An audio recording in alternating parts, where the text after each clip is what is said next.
Okay, good evening, everyone. It's just after 6:30. We're going to call to order the regular meeting of the Committee on Ordinance. Members present are myself, I'm the chair, Rebecca Lisi, City Councilor at Large, and then starting from my far left, Ward 2 City Councilor Terry Murphy, Ward 6 City Councilor Juan Anderson Burgos, and then to my right we have Ward 4 City Councilor Libby Hernandez. Linda Bacon is typically on this committee, but she's had wrist surgery and will not be joining us this evening. So the first item up on the agenda is reviewing the previous meeting minutes, which I don't believe we've had yet. So then moving on to item number 2, I'll entertain a motion to take it up off the table. So moved. Motion has been made and seconded to take up item number 2 off the table. All in favor? Aye. So move. So this is an order that the Ordinance Committee amend Ordinance 2-467 related to the Community Preservation Committee by removing the position requirement of the City Council member to the CPC. We do have the chair of the CPC here, Kip Foley. Let's have you come in for a bit of discussion, but I think we wanted to have a bit more of the body here to talk about this issue, but I would love to hear some just first glance remarks of your impression of how the committee's running right now with the City Council member, and any pluses or positives or negatives, pros and cons to having the counselor. Kip, why don't you just You're welcome to come in also if you like. And just make sure your mic is on, and just state your name and address for the record. Okay, Kip Foley, 90 Pleasant Street. Good evening. I'm obviously speaking, just individually, personally. There hasn't been any discussion amongst the committee members with this question. We haven't met since I got the email last week or the week before inviting me to come here. So I think it is very productive to have a member of the City Council on the Community Preservation Act Committee. I think it does facilitates communication from the committee to the City Council. And I also think that having a City Council member at committee meetings helps the committee to get a read on the City Council body and how they may react to certain things in context of a broader scope that the City Council is dealing with. So I can't think of any negative aspects of having a City Council member on the committee, other than, I guess, they're displacing maybe perhaps a community member who wouldn't be on a City Council. So, but in my experience on the committee, it has been overwhelmingly positive to have a City Council member on the CPC. Thank you. Comments from anyone on the board here? Councilor Murphy. Yeah, thank you, Kip. First of all, I would wholeheartedly endorse what he just indicated. Just in my 1 year back on the council, if Councilor Sullivan were not part of the CPA, I think we would have been trying to get information that he was able to provide by being there and being there consistently, and also offering feedback as to what the council might go along with. I do think communication between the CPA and the council is vital, whether we have someone there or not. But by having somebody there, it does make it for us. We have someone that's got firsthand knowledge of what went on, and that has been very successful at sharing that knowledge. So I would really, I don't know quite why we're looking at this. I think keeping someone from the City Council on the CPA makes sense to me, and I would have to hear some really solid reasoning to remove somebody from that position. So I do appreciate the comments, and I think the feedback is absolutely right on target. Thank you. So just to provide a little bit of context, I think that Mr. Foley kind of hit the nail on the head where the presence of a city councilor may be taking the presence of a community member, and or the presence of a city councilor may be interpreted as being redundant by the fact that we do have the ability to approve all of the expenditures that you put forward. And so in some ways it may be interpreted as a city council, one city councilor anyway, having a double vote. I think for me, I'm very ambivalent personally. I can see the pros and the cons of having the city council member there in terms of the redundancies, but then also the insight and communication back and forth that the counselor is able to provide.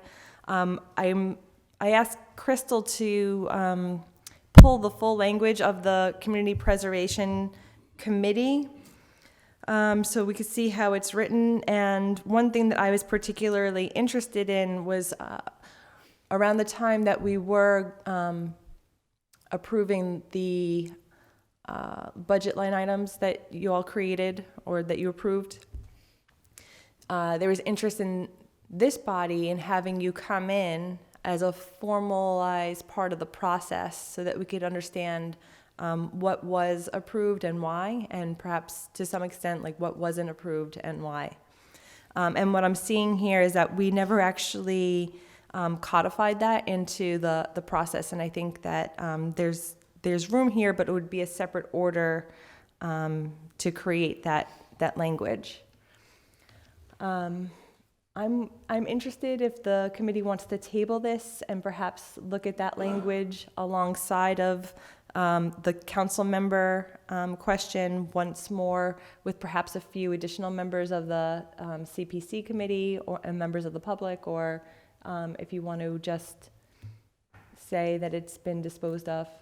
I'm open to suggestions. I'd like to make a motion to table it, just so that we can go over it thoroughly. Mm-hmm. Make sure everybody's on the same page so there's no kinks.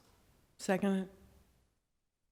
Motion has been made and seconded. All in favor? Aye. So move to table then.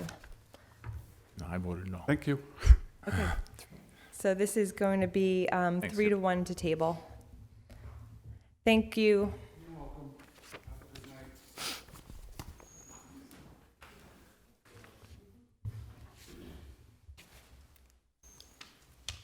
I'd like to make a motion, take item number 3. If we could, item 3 and 4, if we could take them up together, they relate to the same issue. Sure. That's 3 and okay. 4 as a package, sure. So there's been a motion made to suspend the necessary rules to take up items number 3 and 4 together. All in favor? Aye. So moved. Item 3 is by Councilor Murphy, that the city create an ordinance which would ban the use of thin film single-use plastic bags that are being used by retail establishments. Such ban to take place within 180 days of the passage of the ordinance. And item 4 is filed by myself, that the city adopt an ordinance that phases out and prohibits the use of plastic bags in the city, because plastic bags are one of the greatest contributors to the trash and debris problems we have throughout the city, and in many neighboring cities have already passed language that we can easily emulate. So what we have from our legal department are two different, or no, it's just one full ordinance, and then a communication from legal saying that CLF has highly suggested that the city of Holyoke, is that the Conservation Law Fund, CLF? Law Foundation. So CLF has a preference to emulate the Cambridge language, which is provided to us. Do you want a copy? Yeah.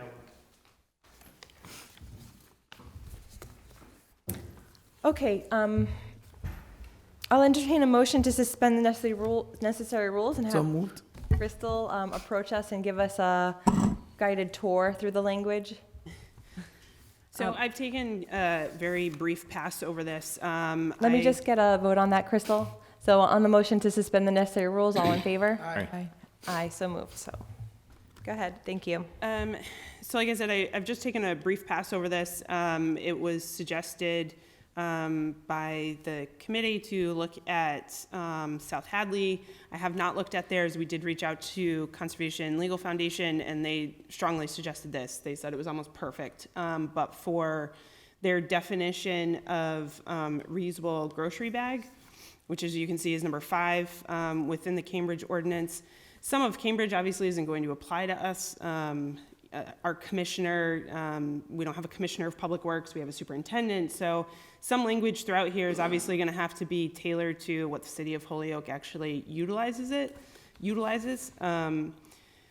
You know, we have to look at what we want as far as an effective date. How long do we think that businesses are going to be able to get up and running with this procedure?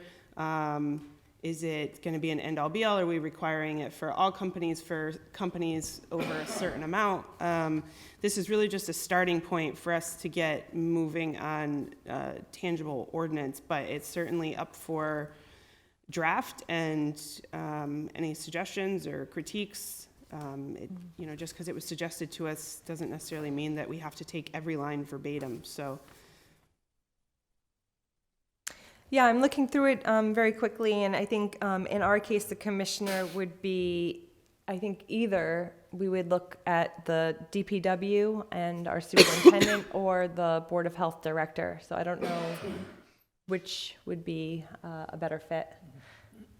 Councilor Murphy. Yeah, I mean, I was thinking the Board of Health Director only, not that he doesn't have things on his agenda, but I think it somewhat relates to health and environmental health as well, so obviously he could work with the Conservation Commission as well. But I did appreciate receiving this today with the Cambridge. I had also looked over the South Hadley one, I looked over the Springfield one. I think there's a lot of merit in doing this for environmental reasons. First person that contacted me was, I won't mention the person's name, but he does a lot of lot pickup, and he contacted me saying, you know, I'm cleaning up vacant lots in the city, and I am finding so many of the disposable bags that are in the vacant lots, and you know, if that, and I'm pretty sure that is probably the case for most people. I've had some people tell me that they use them over and over again, but for most people, my gut is that the single-use bag typically gets put into disposal. I tried to get some contact from superintendent in terms of could he give me an idea as to a percentage, but obviously that's a pretty difficult thing to do, and he couldn't really do it, although, and again, with all the things going on with recycling, and I know the Cambridge issue seems to be eliminating or reducing paper bags, and I'm not so sure that would be, I mean, it would reduce our recycling,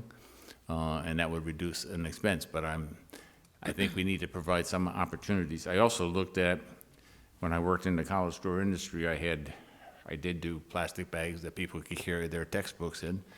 So obviously the 25-pound capacity is within those bags, and I did look at some that I still work with, and you know, you're talking somewhere anywhere from 5 cents to 10 cents to get a bag that would hold 25 pounds that would be recyclable.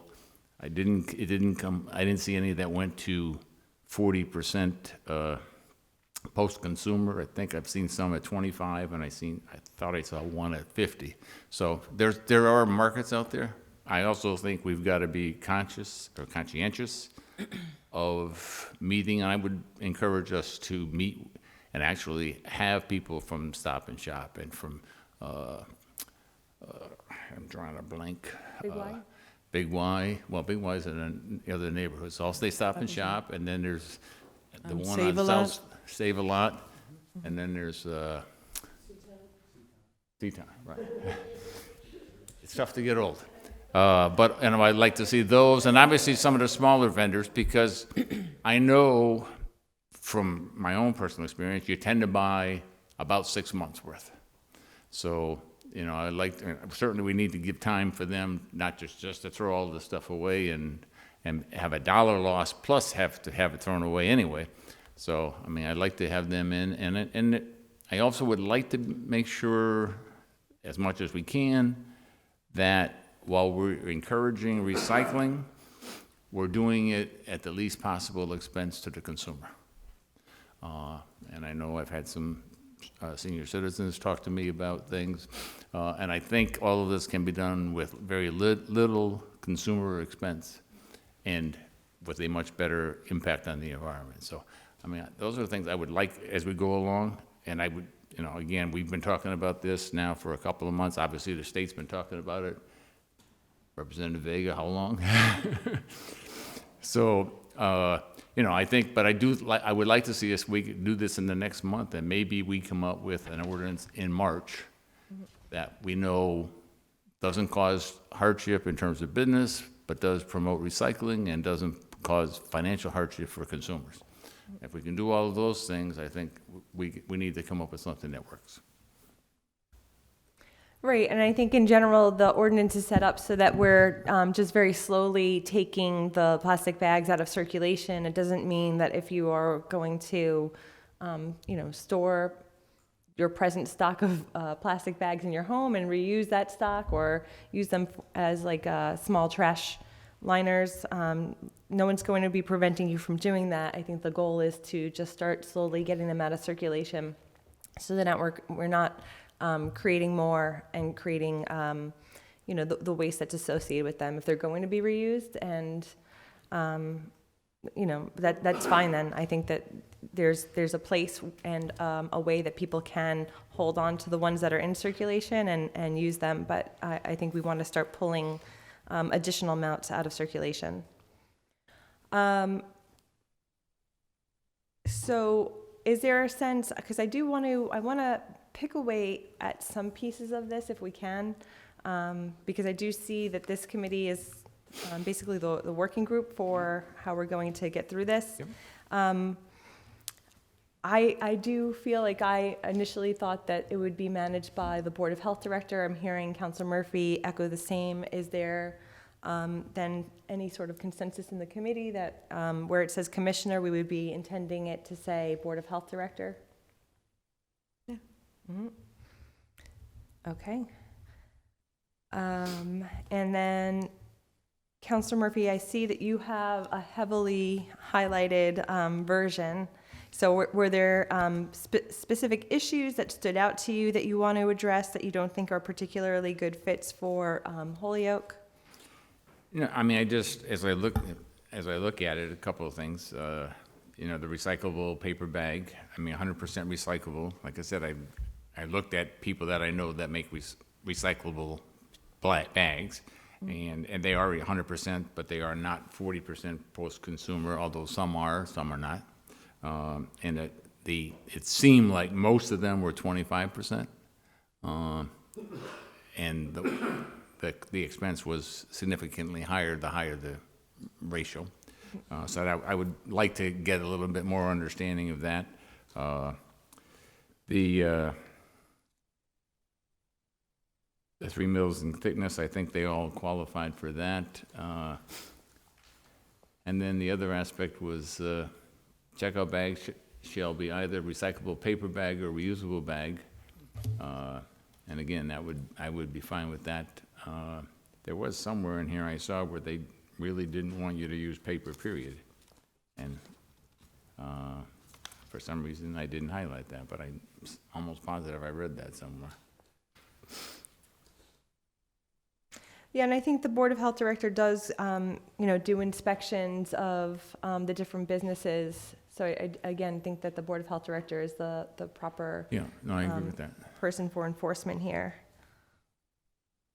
So I think what we want to do is two things. One is I think we want to ask legal to draft this into an ordinance form that would work for the Holyoke ordinance book, because these are clearly sections from Cambridge. I think we want to have that draft include Board of Health Director instead of Commissioner. And then I think we would take a look at that working draft with the small businesses and C-Town Stop and Shop and Save a Lot. Those are the, I guess, two next steps that I see coming up. Anyone else have any comments on that? Councilor McGivern. I just think someone should contact the Board of Health Director and see if the department has the ability to take this on. And I'm interested, if this is just about the environment, I'd vote yes for it tomorrow, but I'd like to hear some of the economics about the paper bags and what they're gonna charge for paper bags in this community if we go to 100% recyclable, because they're not giving them away for free. I can just, Go ahead, Councilor Murphy. yeah, and I've been trying to work that out in my mind, Councilor McGivern as well, and, you know, again, I looked at the plastic bags that are recyclable, and the potential cost is like 5 cents. My gut is the potential cost of what they are now throwing away is probably a penny. So, and I'm gonna deal with it from a marketing to my customers. I would, if I were running one of the major grocery stores, I would say, yes, we're gonna be friendly to the environment, and we're gonna do so without any additional cost to our consumers, because we appreciate you as a consumer, and we also wanna protect the environment. Now, will they do that? Again, we're talking, if they were to go to these kind of plastic bags that I'm talking about, we're talking, you know, if they give out 100 bags in a day, it costs them $4. And in reality, it may not even cost them that, because you might be able to put in one bag that's costing you 5 cents, what you put in 3 bags that cost you a penny each. So, I mean, again, I would, almost all of them have, you know, preferred customer cards. You know, I would say, hey, be one of our preferred customers, you're not paying anything. I mean, there's all kinds of ways to market it where the consumer should not have to pay. And the business should not be in a situation where they're losing any kind of significant dollars. And again, that's my marketing skills for this. But I do think it's a question that needs to be asked, and I would hope that they would come up with some, and I know in other places they haven't. But Stop and Shop, which is two of our major grocery stores, are in a number of communities that have a plastic ban prohibition. So it'll be interesting to see what they've done there. Right, and that's one of the reasons why I had big Y in mind, just because they've already implemented this. It may be interesting to have a representative from Stop and Shop in one of those communities where it's been adopted to see what the rollout was like. I'll see what I could do. Councilor Hernandez. Thank you. I know that Save a Lot, at least Price Right, I know that they sell their plastic bags to the consumers. I'm not sure if Save a Lot does the same. I haven't been there in a little while. But another thing that came to mind was, is there any way that as a city or maybe one of the departments, I don't know, as CDBG, we can like initiate or roll out like providing or donating reusable bags with the handles when we roll out this prohibition of plastic, that some of our citizens can obtain these bags for free, or a certain amount of bags, and then it could be implemented when we roll this out as a friendly, amicable way of introducing this whole plastic ban. Right, I think that we could probably connect with like the print shop or the Holyoke Creative Arts Center to see if they could do some sort of logo even on, reusable bags, and everybody would get them. I've seen them where you could fold them up very small. Oh, okay, nice. And you could, we could have them at City Hall for people, but that's definitely down the road. Okay. I think that's a great idea. Right. And I do think, again, that could deal with the senior citizens that are concerned about it. It also would put you in a position, obviously, you should only be entitled to get so many, so that they're not actually taking those and throwing those away. But I think that's a great idea, and the impact that we would have in terms of disposal and the reduction of that cost could be more than offset by providing these bags to our citizens, giving them a chance, if they should want to get a couple of bags where they can reuse them and take them in, clean them up. And I noticed one thing in the Cambridge thing was emphasis on making sure you clean the bag from a health perspective, and obviously the Board of Health director would be part of that discussion as well. But I think that's a great idea. Thank you. Counselor Anderson Burgos. Yeah, I think, I think a really important component is educating the public. And let's face it, a lot of people don't get to see these meetings and they might not know what's coming their way. And I think educating them is very, very important, and explaining to them how important this is, and sending, I don't know if we can use a way to either mail something with the Holyoke. Everybody gets a bill from Holyoke Gas and Electric. I'm not sure if we can, access that and send messages, or like, some kind of informative, insert into their bills so that they can start reading and start preparing for this impact, Right, I think that's fine. And I think, and so if we do this with this notice, and it should be bilingual. Yes. That like reaches, yeah. Hands down, yep. Great, okay. So I think we have before us the ability to get something into a working draft. We'll call in relevant businesses to see if we could get a sense of what the impact or what the perceived impact would be on their businesses.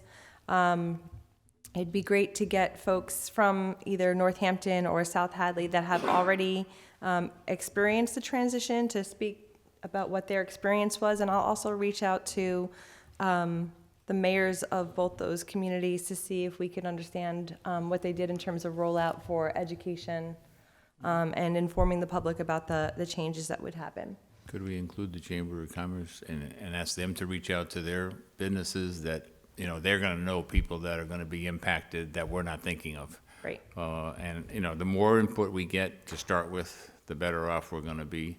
And I do think most people are going to buy in. And we are going to do something that's better for the environment and ultimately better for the whole community. Right. Okay, so then I think a motion to table is in order. Make a motion that we table this with the idea of bringing both an additional Board of Health director, some businesses, people from the Chamber of Commerce, consumers that want to come and let us know their feelings and what we can impact, and that they would be welcome to come and tell us what their feelings are in person. I think we need to get the pros and cons, although I think there are far more pros than cons. I'll second that. Motion has been made and seconded to table. All in favor? Aye. Aye. So moved. So that's 4-0. I'd like to make a motion, take item number 5 off the table. Motion Second. has been made and seconded to take item number 5 up off the table.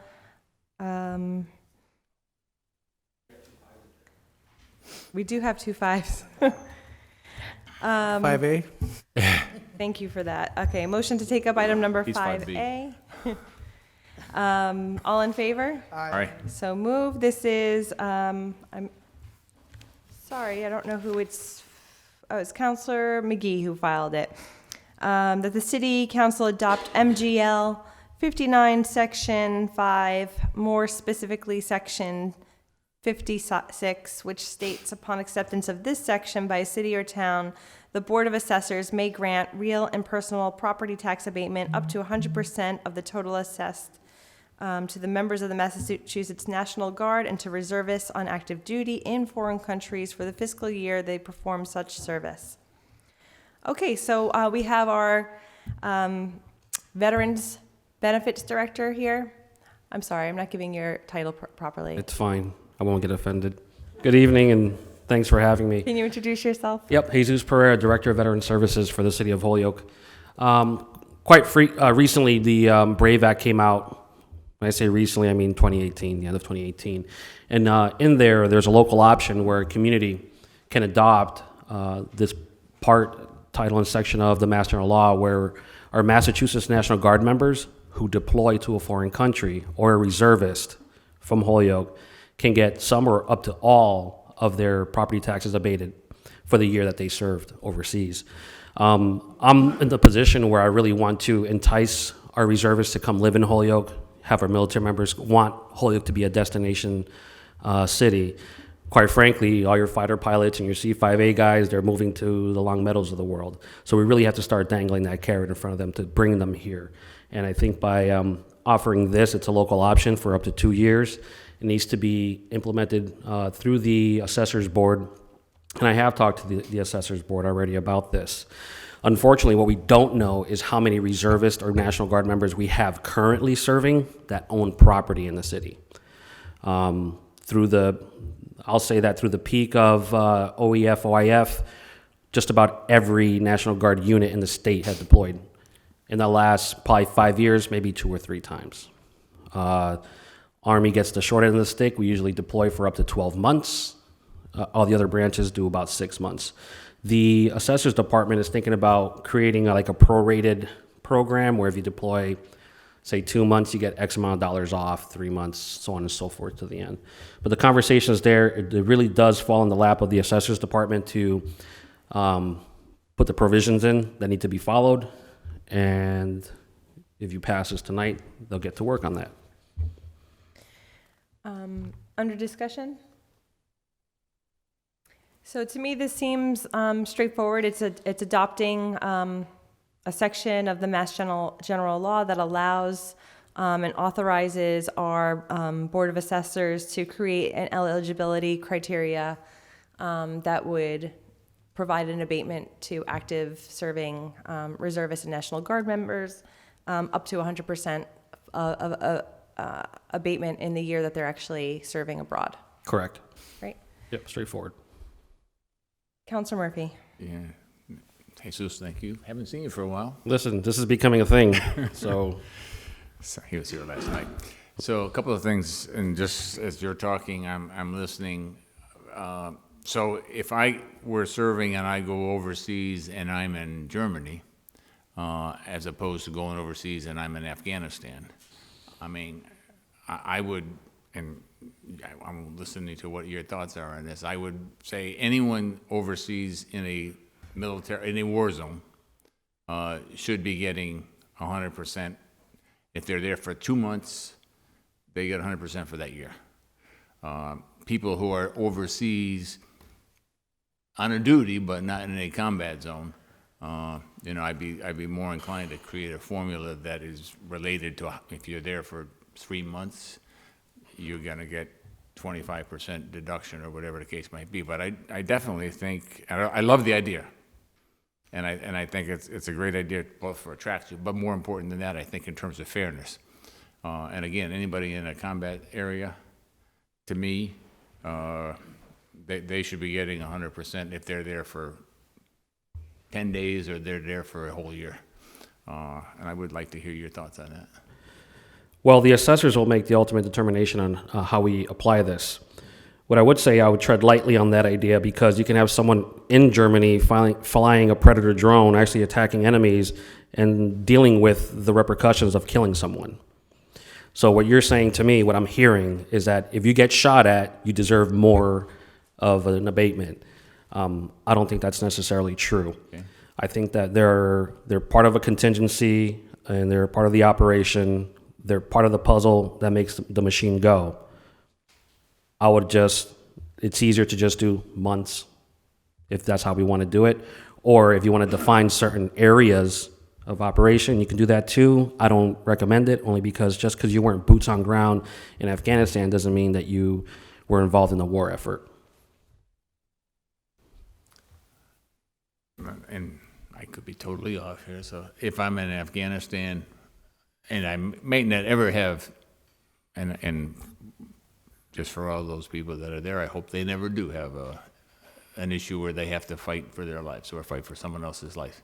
But to me, I mean, if you're in the military and you're in Germany, as opposed to, and your family, if you're in Germany versus you're in Afghanistan, I would think the stress on the family would be far greater in Afghanistan than it is in Germany. And again, I could be wrong, but I mean, if you did, it would just appear to me that, that, I guess I'm thinking they should get rewarded more. Right, I understand the logic. For the danger that they're having and for the stress that their families have. Yeah, I understand the logic. I don't agree with it.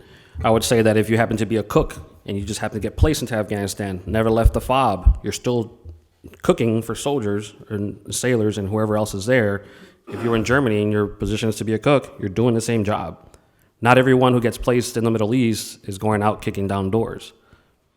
So, I would shy away from that particular recommendation. Okay. This is our civilian versus military mentality, you know? Everybody, I think, in the unit has to play their role, is what I hear Jesus saying here. I'm happy to move this forward. I don't know if there's other members of the body who want to chime in. So the only thing is, this would be up to the assessor. If we adopt this, the assessors determine, obviously the assessor's going to seek some input. The Board of Assessors determines The Board of Assessors. Yeah. Okay. Okay. Councilor McGivern. Well, it's the Board of Assessors, but it's also the way that Mass General Law is written. And there is criteria and benchmarks there that they can apply up to, not more. Right. And it's only it's not just property owned, Jesus, it's property that's occupied by the veteran who's overseas or. Yes, if we dig in further, I believe it says it needs to be everything under Mass General Laws, Chapter 59, Section 5, prefaces everything with owner-occupied property, so. So it makes sense, and I think, but we're just adopting a right for the assessors for Holyoke to use the Mass General Law and allow the assessors to do it. Right. And in fairness, I will say that there is a direct impact to the community. This is not reimbursed by the state, so you're going to have to, this Board of Assessors are going to have to determine how they're going to get some more money. Because they have an overlay account to pay for these things, so they're going to need money in that account for that. Right, and I think, like you said, we don't really know the extent to which we have members of our community who would qualify at this point in time. So it may be that the Board of Assessors starts out with some sort of conservative benefits, that once we get a better sense of how much they're going to be utilized and how much our community has to cover those costs, we would be able to gauge the full extent of benefits that we are able to give. Councilor Murphy. So would the assessors get this information from you? So they're going to set the criteria. Once a service member returns from their deployment, they provide orders. We can see their orders, and then I tell the assessors. They'll probably come up with an application process afterwards. But I would verify their service. So it would be after they complete their service? Correct.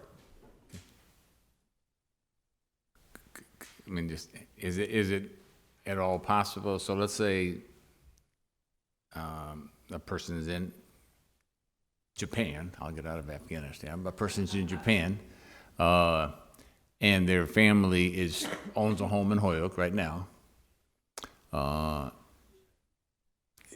If I'm hearing this correctly, they would not be eligible for an abatement until that person comes back from Japan?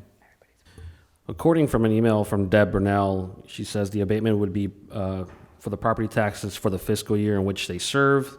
It says this cannot be retroactive. If adopted by the City Council before July 1, it could become effective the next year. So she's looking for a confirmation of their service after they return home. Okay. So it would be for the year that they're actually back home, and not the year they're there. They get service for a year, but they're going to get it credit the next year. Possibly. It would be up to them to determine how they want to run that. Okay. I'll make a motion that we accept the Mass General Law. Second. Motion has been made and second that we adopt the MGL 59, Section 5. All in favor? Aye. Aye, so moved. That's 4-0 then. I'd like to make a motion and take up item number 6 off the table. 5B. Thanks, Steve. See you tomorrow night.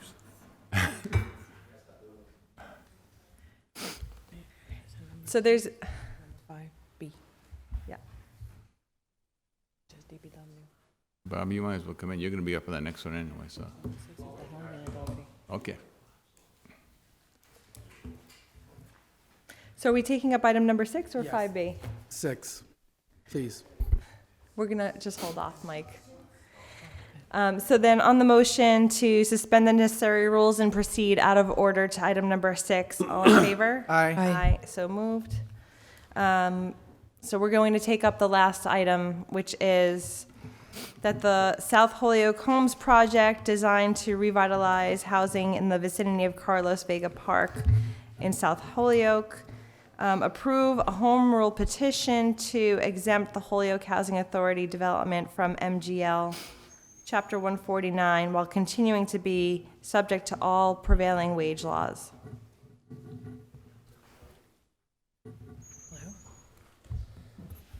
Welcome. We have, you have the green light on? Yep. Okay, Matt Mainville from the Housing Authority and Rep Vega representing the Fifth Hamden.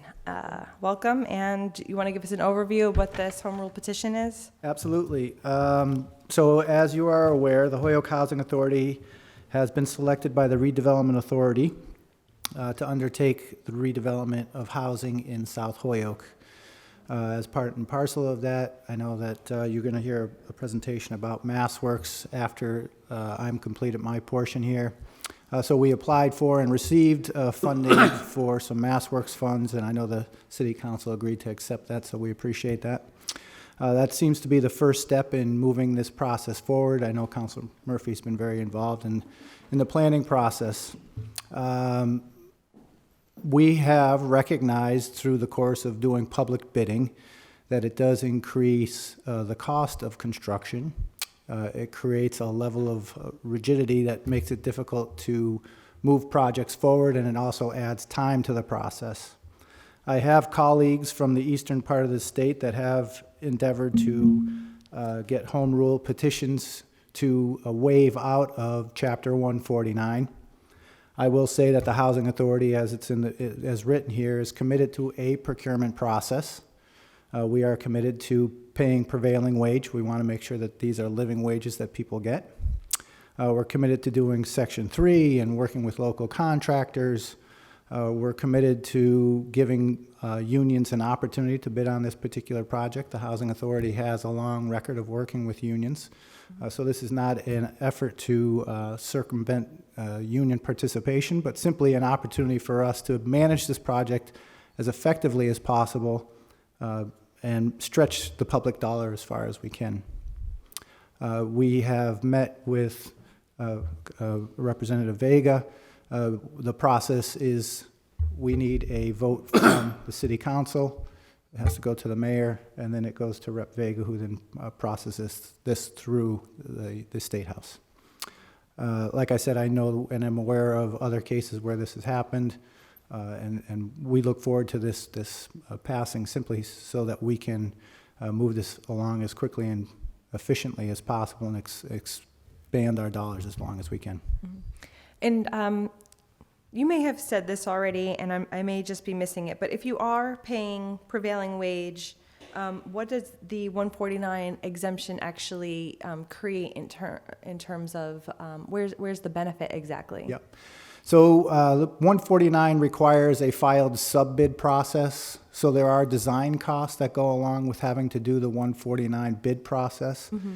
In addition to that, CHAPA, who's a statewide housing organization, has recognized that there is some efficiency that gets created where general contractors that have to go through 149 put a premium on their bid because they are working with unfamiliar subcontractors. Mm-hmm. As you can imagine, contractors prefer to work with subcontractors that they are familiar with because they have schedules and deadlines they have to meet.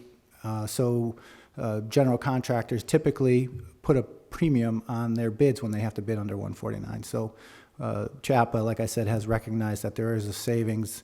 Actually, they did a study where they looked at a school, two schools that were bid, one bid under 149 and one that was bid through a process but not under 149. There was significant savings.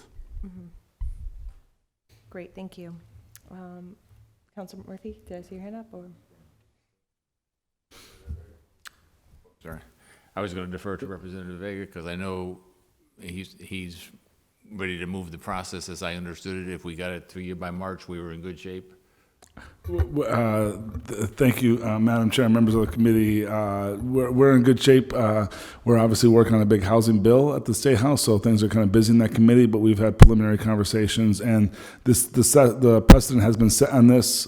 Somerville, Boston, other communities have used this tool.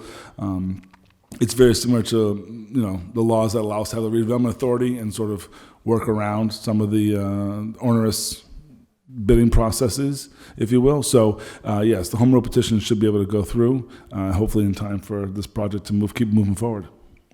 Yeah, and if I can, I've met with Matt and and Sarah and all the people at Housing Authority. I've certainly met with residents in South Holyoke. I grew up in South Holyoke. I knew Aaron's father in South Holyoke, and probably a lot of other people that your father knew. And two things. Number one, time is essential. We've got people really ready, chomping at the bit, and I wish we were chomping at the bit 20 years ago, but that's okay. But we're chomping now, and this, as I understand it, can give us some additional time where we're not planning things and going out to bid and doing, but we're actually getting ready to submit a contract and go forward, and also potentially save dollars. So not only are the people in South Holyoke going to have a revitalization quicker, we're potentially going to be able to provide more revitalization. So I'm all in favor of this.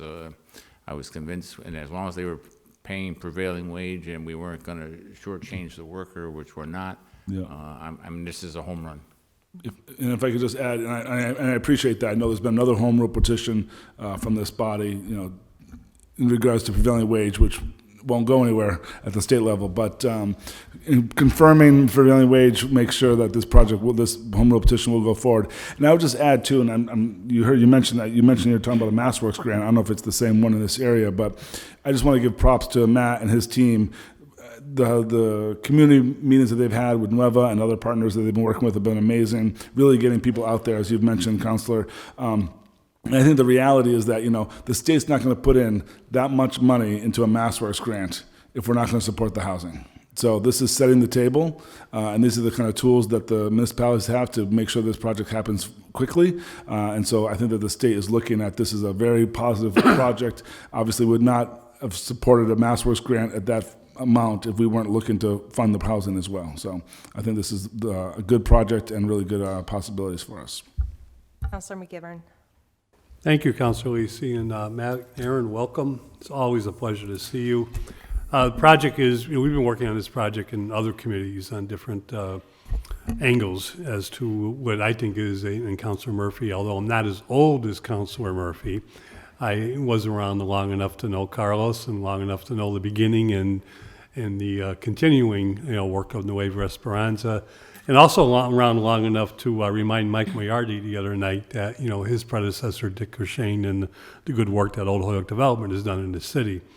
I get what we're talking about this night and the need to adopt this language, and certainly will support it. I'm getting a little bit concerned about the housing that is going to be built and the makeup or the percentage of housing of home ownership versus rental. Can you just walk us through that as to where we are with that? Certainly. The way that we have this envisioned, I wish I'd come more prepared with handouts. We've got a really good map that shows phasing. No, there you go. Thank you, Sarah. So currently speaking... You stole a good person from the city. I surely did. So we have contemplated 5 phases. The ones we have really identified and are moving forward at this point are the first 2 phases. Phase 1, we have had some conversations with the state, and this is a program called Community Scale. And this is an effort to, as Councilor Murphy had indicated, is to move as quickly as we can. This is an opportunity to apply for 12 units of affordable rental housing. We think that I've been using this probably too frequently. But we have to realize that it's not like the field of dreams, and that if we just build home ownership, that they're going to come. So we recognize that there has to be a change in the perception of that neighborhood. I think we get part of that way as it relates to the MassWorks grant and making those streets more neighborhood friendly and neighborhood scale. But we also realize that we have to introduce some new housing so that people recognize and realize that there's going to be a change in this neighborhood. And where we're getting this from is what we did at Churchill. We recognized that home ownership was a critical component, and we were committed to it, and we're committed to it in South Holyoke. But we realized that in order to be successful in home ownership, that we needed to have some level of rental first. I think that as bad as vacant lots are, vacant units after being constructed because we can't sell them, I think would be almost worse. So our first phase is 12 units of community scale. And then we're talking about the second phase being 20 home ownership units. And I think that's an aggressive undertaking for that particular neighborhood. These might change as we go through. We have a really excellent financial consultant on board that's going to help us make sure that we can cover the total development cost. But we have had conversations down at the state with Mass Housing about a program called workforce housing, which provides funding for home ownership. The Housing Authority has a number of tools, as Libby's aware of. We have a very strong FSS program. We administer the first-time homebuyers program for the city. We do first-time homebuyer training for the city. So we have a number of tools that we think will be successful, but we want to make sure that we do this in order that makes sense, that's going to be successful. And then we have a third phase, which is kind of still very much in the planning process. As we've said before, and I think we'll continue to say, is that we're committed to as much home ownership as the market will absorb. So we are looking to see how we do with the first 20 units of home ownership, and then we can make some modifications to the third phase. To be quite honest with you, I don't think the third phase of properties that we have called out have been acquired at this particular point.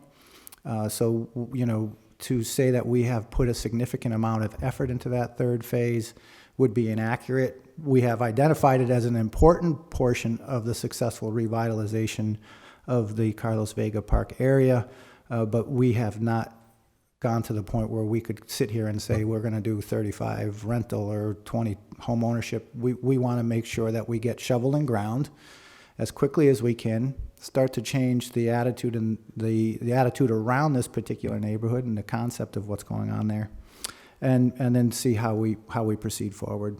But that's kind of where we stand currently speaking. Councilor, thanks for the question. Thank you for answering part one. Matt, Aaron, you're correct. I understand, and we went through the MassWorks grant, and we want that. We want to see these improvements, and it makes sense that it has to be tied to housing.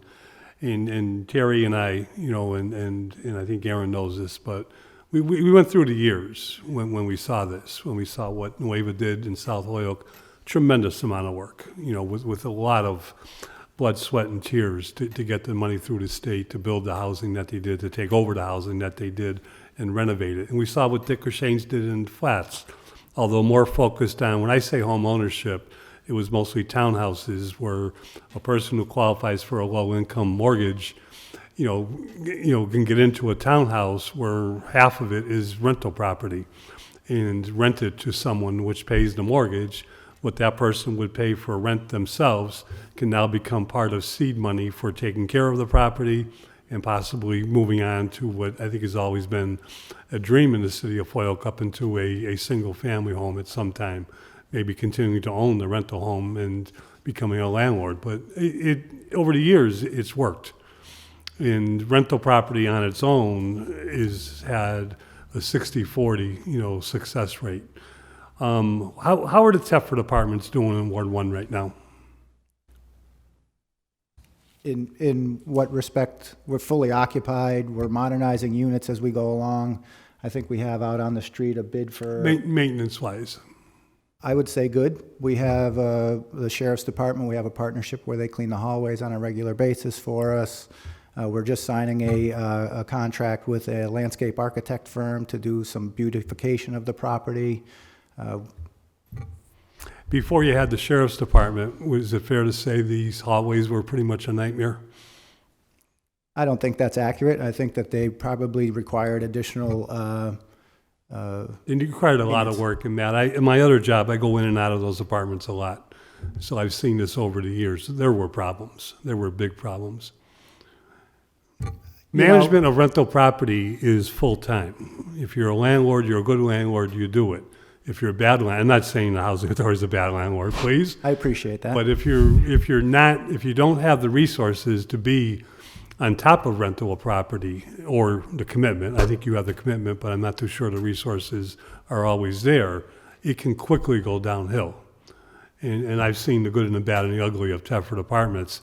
I'm just pleading or making the case that the more home ownership we look for in this project, the more likely the success of this project will be 15, 20 years down the road. As I indicated, I don't disagree. I think that home ownership is an important tool for a healthy neighborhood and a sustainable neighborhood, but we also recognize that, you know, a good mix of rental and home ownership. I mean, let's take, for example, Churchill Homes, right? So that was completed back in the late 90s, and I think we can all agree, or I hope we can all agree, I at least can, that's been a success, right? And I think that's what we're trying to replicate here. And I think the Housing Authority has been creative, and we've started these, like working with the Sheriff's Department, to be creative in making sure that we maintain our rental properties. And I think if you went through Thetford Apartments currently, I think you would recognize a change. But I understand completely that, you know, we want to, and we're committed to doing as many home ownership units as we can. I remember sitting on the steps on Sargent Street when John Kerry announced the grant for Jackson Parkway, which, you know, developed into the Churchill project, a much bigger Churchill project. And I agree with you 100%. You know, it works. It works because of home ownership. You know, and a good housing authority and if strategically placed rental property that is managed well. But that's the key is, you know, it's not just the landlord that can be in charge. It's got to be the owner, you know, or the property next door that has the, not just the commitment, but the pride in the property, and that gets contagious. I hate to sound like a broken record, but I agree, and I think that you don't have to go any farther than a block up from our main offices to recognize that. And I think that's, even if we look at the two phases we've contemplated, we're talking about 12 units of rental and 20 home ownership, and I think that expresses our commitment to trying. The 12 units of rental are how many apartments? 12 apartments. Just 12 apartments? Yeah, 12 How many, units. isn't there supposed to be two buildings that are 5 stories or more? No. No? I don't, no. No? Not that I've ever. Just asking. No, it's not something I've contemplated. Mhm. We recognize also that common hallways are typically but anyways, no, I think the third phase is yet to be determined. And I think some people might be taking that to, without, in the absence of a definitive, I think people might be jumping to conclusions. So no, we're not looking to do 2 5-story walk-ups. Thank you for answering my questions, and I thank the chair for allowing me to get a little bit off on a tangent. Thank you. I have in queue Councilor Hernandez and Councilor Murphy. I have one question before I take up those speakers. Is the idea, like when we talk about phase 1 and phase 2, I understand that those are construction phases, but is the idea that renters in phase 1 may become homeowners in phase 2 to get them into the neighborhood and then build the, I guess the portfolio and then give those renters an opportunity to become homeowners? That's kind of the concept. Probably later portions of the home ownership. We're working with our FSS families on creating escrow accounts, and we're working with folks currently speaking to hopefully fix credit issues that might prevent them from being able to purchase a home. As Representative Vega had indicated, we're meeting on a very regular basis. We're excited about launching a web page very shortly and doing some social media outreach to make sure that we get numbers so that we are not going to wait for phase one to be completed construction before we start applying for phase two funding. We want to, the notice for financial availability is coming this spring for the 12 units of rental. We have to hit that deadline. And then the application process for the home ownership units is on a rolling base. So as soon as we get that application in, we get some indication of where that stands, we are going to quickly start our application process for the home ownership. Great, thank you. So Councilor Hernandez. Thank you so much, Sharon. I just wanted to add that I'm a living proof of what Mr. Mainville has said about how the affordable rental units is so important and how to transition into home ownership. I first was provided the opportunity to live in Bowdoin Village in a subsidized unit where I was able to, that was like my platform to be able to rise. And then I participated in all these programs that are being named here, such as the first-time home buyers program, the first-time down payment and closing costs. And I was able to become a homeowner in Holyoke, the first in my family. And after that, even better, I was able to be involved and work with the Housing Authority and serve all other constituents and other neighbors in participating and accumulating funds to the escrow account. Is very successful. It gives you an opportunity for a family like me. And who better than the Housing Authority? They have proven over and over again that they're successful at what they do. Thank you. Thank you. Councilor Murphy. Okay, so I'll start with, and I agree with Councilor McGivern, and I did bring this up at the meeting, whenever that meeting was, last week sometime, I think. And I'm going to go through stage one, which I think what I heard at the meeting is far nicer than what I'm hearing. And I think what you would think when you hear 12 units of apartment housing, what they're talking about are, and correct me if I'm wrong, 12 unique entrances. Or is it 6 unique? I think it's 12. So there'll be each first floor would be a separate unit, and then if I'm not mistaken, there will be a second and third floor, like a little loft type unit. And part of the attempt was to make each one an individual entrance, and also, correct me if I'm wrong, but I think there was some goal of trying to make some family connections so that we might connect generationally. Is that correct? Yeah, our designs as they stand currently is a duplex over a flat. So you would have 2 and 3 bedroom units over a single floor flat. And what we heard during our community meetings was that the Latino community here in Holyoke appreciates the opportunity for families to age in place with children and family nearby. So what we are attempting to pull off is an effort to be able to have an elder parent on the first floor in a 1-bedroom unit with family members above in a 2 and 3 bedroom. That's currently our plan, and trying to work through how we get that financed. So, in doing that, and I made this suggestion, and I'm going to make it again, I really strongly encourage 6 of those to be on Hamilton Street, and then the other 6 on the corner on Southeast Street. If you do that, then I'm going to add phase 2.5, because then I think you would end up with some spots. You probably remember the house that used to be next to 632 and 640 Southeast Street, which I think would still be opportunity to create some additional home ownership after the apartments or the 12 units. Going into phase 2, and I've suggested this at the meeting, that phase 2 and phase 4 be combined. And that phase 4 is about 4 houses, I believe, on South Bridge and Hamilton. And phase 2 was 10 units on Southeast Street and 10 units on Clemente Street. I would suggest 2 things. And I'm also thinking of aesthetics for the homeowner and the attractiveness for the homeowner. As I understand it now, we're talking 10 units that are all connected. And I would suggest that if we combine 2 and 4, we may still end up with 20 units, but we may end up with 20 units that offer a little bit more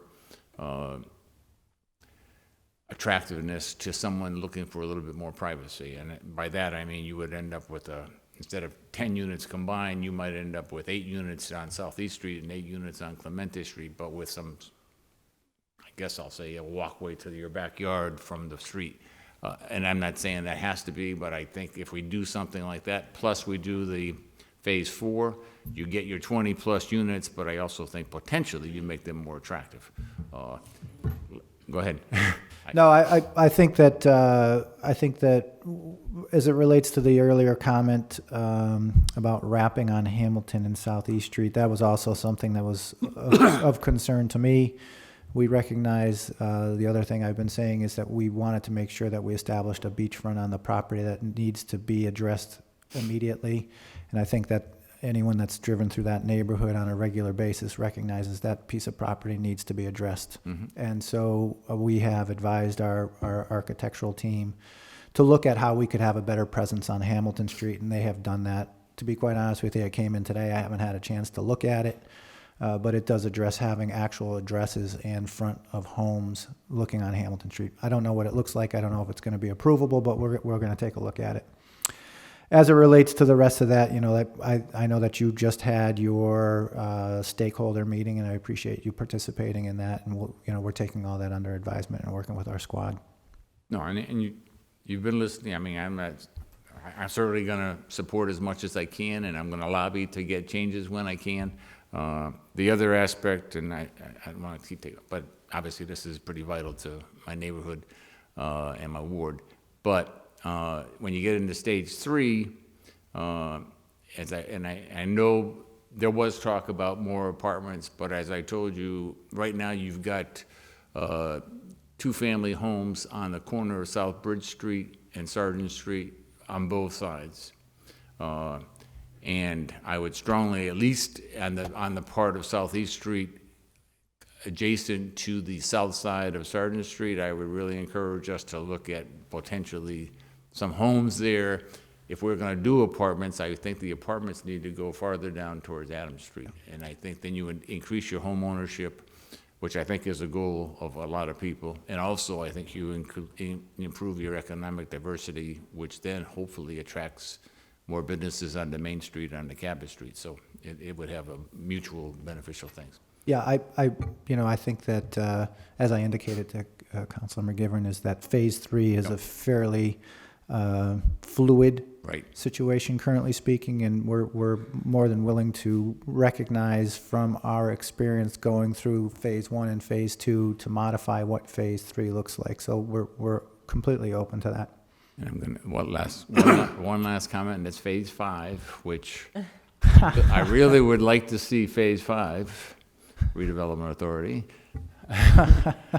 phase 5 to be accelerated to become part of phase 2, because to me, if we do all those other things and the main part of Carlos Vega Park where the children are, we still have vacant lot on the corner of Hamilton and Clemente and a vacant lot on the opposite side, and it would, to me, it would just be far better if that was also included in the home development. So I'm lobbying for that. I know Marcos has told me they're working on it, but it's taken a while.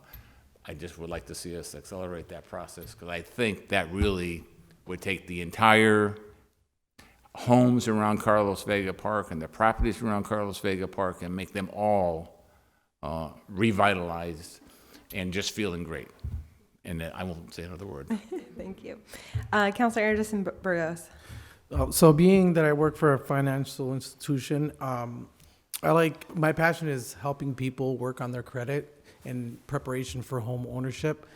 So I'm wondering the time frame for phase 1 and 2. That way I can start mentally preparing and leading people.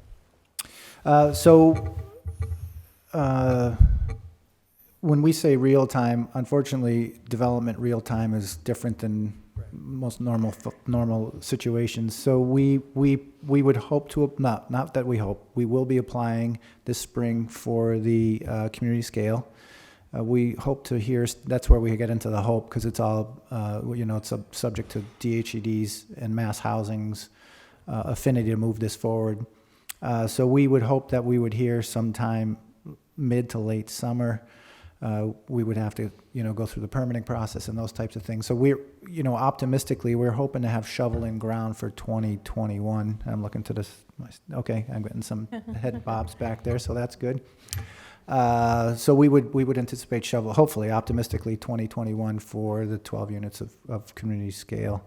And then, as we had indicated, that we would, and this is what's great about this, the workforce housing, is that it's a rolling schedule for applications. And so we would pick up that task as soon as we get the community scale application in. But I would anticipate that wouldn't be until late 2021, maybe early 2022. Can't believe it. I got 2022. We're talking about 2022, but that's kind of what we're talking about as it relates to that. Perfect. Thank you. You're welcome. Councilor McGivern. Thank you, Councilor Lisi. And I just want to make sure that I understand and I believe that the city of Holyoke is very lucky to have a strong and committed housing authority such as the Holyoke Housing Authority. And certainly I knew Matt's predecessor. I knew when Matt worked for his predecessor. I actually knew the predecessor, Mr. Murphy, too, but not as well as I know both of you. Not as old as Terry. I think Terry knew all three of you, but that's okay. And I believe, really believe that. I'm not just saying this. I really believe in it. And Councilor Hernandez, I want to thank you for sharing the story. And I want you to understand you're not the only Bolden Village success story, because until I was 3 years old, my mom and dad lived at Bolden Village. And in a little bit different, type of a situation back in the 40s into the 50s. But, my Uncle Jim came back from World War II. He was a pilot, went to St. Louis, got a job. My Uncle Fred came back from World War II, luckily landed a job at the post office. My dad came back from World War II, had no job. Took advantage of the GI Bill, went to the Stockbridge School of Agriculture at the University of Mass, and funneled it into a career. But while he was doing it, along came Joe, or Joey as my mom called me, and needed a place to stay. So we stayed on Barrett Ave for the first 3 years of my life.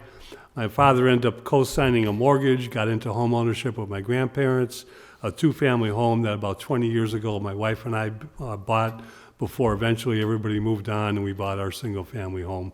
It works, and we thank the Housing Authority for allowing the roots to be sunk into this city. But I always said the vision is to move, even if you're in rental property, as you're looking to better whatever your vision or your goal is to have that opportunity for home ownership. And it's so nice to have that opportunity for home ownership very early in the goal, in the vision of individuals. And that's why I really promote home ownership. Thank you, Joe. And Bolden much Village. Yeah. I appreciate that. We do put an emphasis, and we have 4 individuals that work in our FSS department, both with public housing and Section 8, in an effort to make sure folks can establish and realize educational goals, home ownership goals, and work goals. So we are committed to it, and I appreciate you recognizing that. Great. So is the language that's in the order sufficient to draft a home rule petition at this point, or do we need additional language? It's fine the way that it is? And does our legal department need to draft that into a specific form? Yeah. Okay. And we were lucky enough to get examples from other places that we'd be more than willing to share that you could use. Okay, so I think we'll want to have that drafted and ready for full city council next Tuesday then. Is there, Make a motion that the order be adopted and the home rule petition be filed. Second. motion has been made and seconded to adopt the home rule petition and to petition the state legislature with that draft. All in favor? Aye. So moved. I appreciate it. 4-0. Thank you guys for hearing me tonight. Thank you. We are going to take up, it's not on our printed agendas, but on the agendas that were posted, there is an item number 7. Do you mind reading it? Just I can't even see. say motion to take up item number 7. Make- Motion to take up item number 7. Second. Motion has been made and seconded to take up item number 7, which is filed by Councilor Murphy, that in support of a $6.566 million MassWorks grant for infrastructure improvements that will serve affordable home ownership project in the vicinity of Carlos Vega Park in South Holyoke, which we just heard about, ordered that various amendments to the traffic ordinance be made. And our city engineer is circulating some draft changes. Thank you.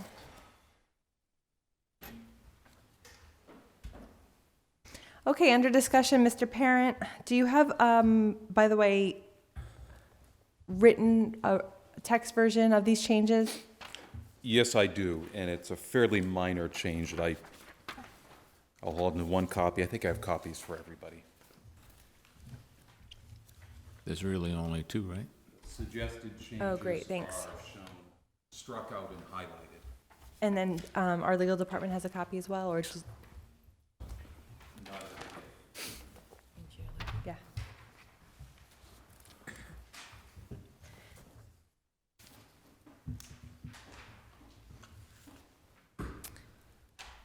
Okay, you want to walk us through what's before us? Certainly.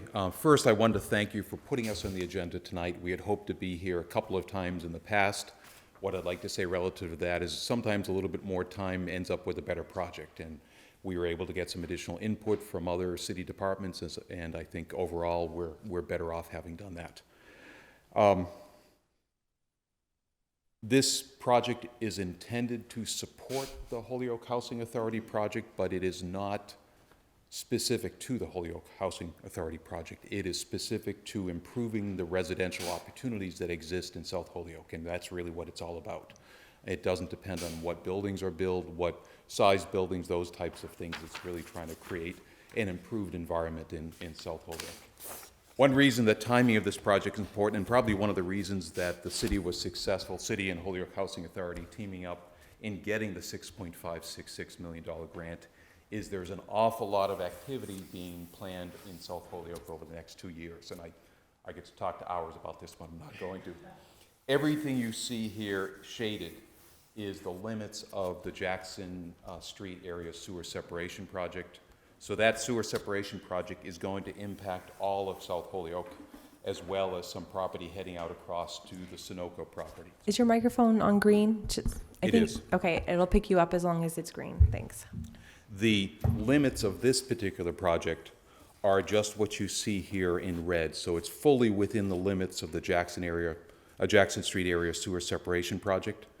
One point I wanted to make is this project also happens to overlie some of the area that Holyoke Waterworks was planning to make improvements in as well.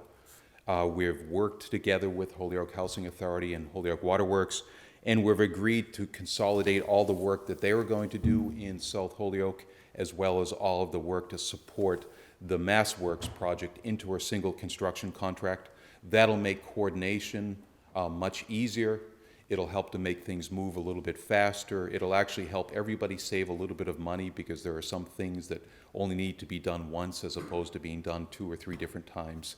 And then just another point of information, what you see here in blue out in the flats area is another portion of the first contract of work that Holyoke Housing Authority is planning to make. So there's Holyoke Waterworks. So there's an awful lot of work happening in this part of the city. So getting specific to this particular project, as I said, it's here to support the Housing Authority project, but it isn't specific to the Housing Authority project. We have a 2-year schedule to get this project done. It has to get out to bid by July 1st. We have 2 years to spend the money, get all the work done, and from what I've heard tonight, that seems to dovetail pretty well with getting the infrastructure improvements made and then having the Housing Authority come right in behind us with the infrastructure in place to support their development. Our overall goal is to really make this portion of the city safer for residents, make it more livable, create a more livable environment, and also, make it more attractive, quite honestly, to folks that want to move into the city, that want to move into South Holyoke, and to attract not only renters potentially, but buyers of property. So we want to present as positive of a location as we can to make it as attractive, again, to the people that we're looking to invest in the city here. How we're planning to do it, part of it is we're planning to slow down traffic. One of the things happens right now is a lot of the streets in South Holyoke are cut-throughs. There's a high rate of speed. They're very wide streets. And they're right next to an industrial neighborhood, so you really don't have a very good definition of what is residential versus what is industrial. We're trying to increase the green space as much as we can. We're trying to reduce the cut-throughs again. We're really trying to make this a residential neighborhood that people travel to for the purpose of the residential neighborhood, but don't use it as a means of getting from point A to point B. And then, this is particularly timely, Councilor Murphy had just filed an order which was copied to DPW today, looking to make the city streets more usable by bikes and pedestrians to access schools. And coincidentally, as you know, the Morgan School is right down the street from this project. So bicycle and pedestrian accommodations are a big part of the infrastructure improvements that are proposed in this project. The way we're planning to do it, you can see in this map that I handed out. It's primarily, there are 2 types of things that we're looking for council approval on. One is the creation of bicycle lanes, which traditionally has been the purview of the council, and then making some changes of one-way streets, or two-way streets to one-way streets primarily, but actually making a portion of Clemente Street two-way. What you can see here is in the area of what people refer to as Triangle Park, which is just beyond Carlos Vega Park, there's a small triangular area right now. We're looking to make that larger. We originally had planned to make that basically the entire space that you see from Clemente down to Southeast Street, but in some of the discussions that we had with the fire department, they were concerned about having access to the front of the buildings that would be constructed. So what we've done is we're putting this little cut through here that is a means of getting the fire trucks closer to the front of those buildings so they meet the requirements that they have to meet. Like everything, there's always trade-offs. We want green space, they want fire truck access, so we end up, in the middle. The other area that we got input from the fire department, just for information, was making certain that the roads were wide enough that if vehicles were parked in the parking spaces, they could still bring their ladder truck in and extend the outriggers completely on the ladder truck, which means we have to have 24 feet of pavement. So what we ended up doing is that we're putting the bike lanes in the roadway, which means the bike lanes will normally be free of parked vehicles. The parked vehicles will be outside the bike lanes, and the bike lanes then become available for space in the event of the fire department having to fight a fire. So again, that's kind of how we met both what we're trying to add bike lanes, and then secondly, having enough flat surface that the fire department could then set their outriggers on. There are some streets in South Holyoke that they can't do that in, and they don't want to create more situations like that. Some of the other things we're doing, we are narrowing down the streets, typically at the entry of the streets. We have put, and we've run this through with the fire department, we've put a design tool, a turning radius on it to make certain that we can get all the fire trucks into and out of the streets without any problems, and we have confirmed that we can do that. But we're at the same time trying to pull the throat of the street down, make it a little bit narrower, so as somebody enters the street, it feels like it's more of a residential street. It encourages people to drive slower, pay more attention. A couple of other things we'll be doing. This will be the first time in Holyoke, but not the first time by any means in Western Massachusetts, is we are proposing what's known as raised crosswalks. If you've driven through Northampton on Pleasant Street, if you've driven through Westfield, through downtown Westfield, you'll see that many of the pedestrian crosswalks effectively function as a speed hump. They're raised above the rest of the roadway surface several inches, so drivers are encouraged to slow down as they're approaching the crosswalk. And it also makes the pedestrian higher and safer by getting them a little bit above the. So we are proposing the crosswalks that cross to Carlos Vega Park as well as Valley Arena to be raised crosswalks, again, as part of a traffic calming pedestrian safety measure there. One more thing I was going to mention, as folks are aware, we've talked about combined sewer overflows, trying to reduce the amount of stormwater that's entering the city sewer system. Most of the street corners will incorporate what's known as a rain garden, which is a planted area with infiltration capabilities below the surface of the ground. So stormwater will flow into that. It'll seep into the ground as opposed to running directly into the storm drains. During some levels of storms, during the major storms, it'll still spill into the storm drain. But during the lower volume storms, it'll go into the ground and ultimately reduce the flow to our combined sewer system and reduce the frequency and the volume of the overflows to the combined sewers. So, what this all means is we are looking for council approval of 6 different items. We are looking for creation of a pedestrian way which would start at the Adams Street end of Clemente. If you take a look at this sketch where you see sort of the point of the triangle, the goal there would be pedestrians and bicyclists would leave Clemente Street, travel through the park area, and because that area is normally driven by vehicles and we'd be restricting it to pedestrians and bicyclists only, we're asking the council to designate the first 240 feet of that as a pedestrian way only. So vehicles would be excluded from driving through that parkland area. It would still be owned by the city, it would still be a city right-of-way, but it would just be restricted to vehicles. From that point, then the bicyclist would enter the roadway, as I talked about before. The bike lanes are in the roadway to do double duty for the fire trucks as well as the bike lanes. And that would just be a traditional bike lane that would continue all the way down Southeast Street. So that covers the first bullet.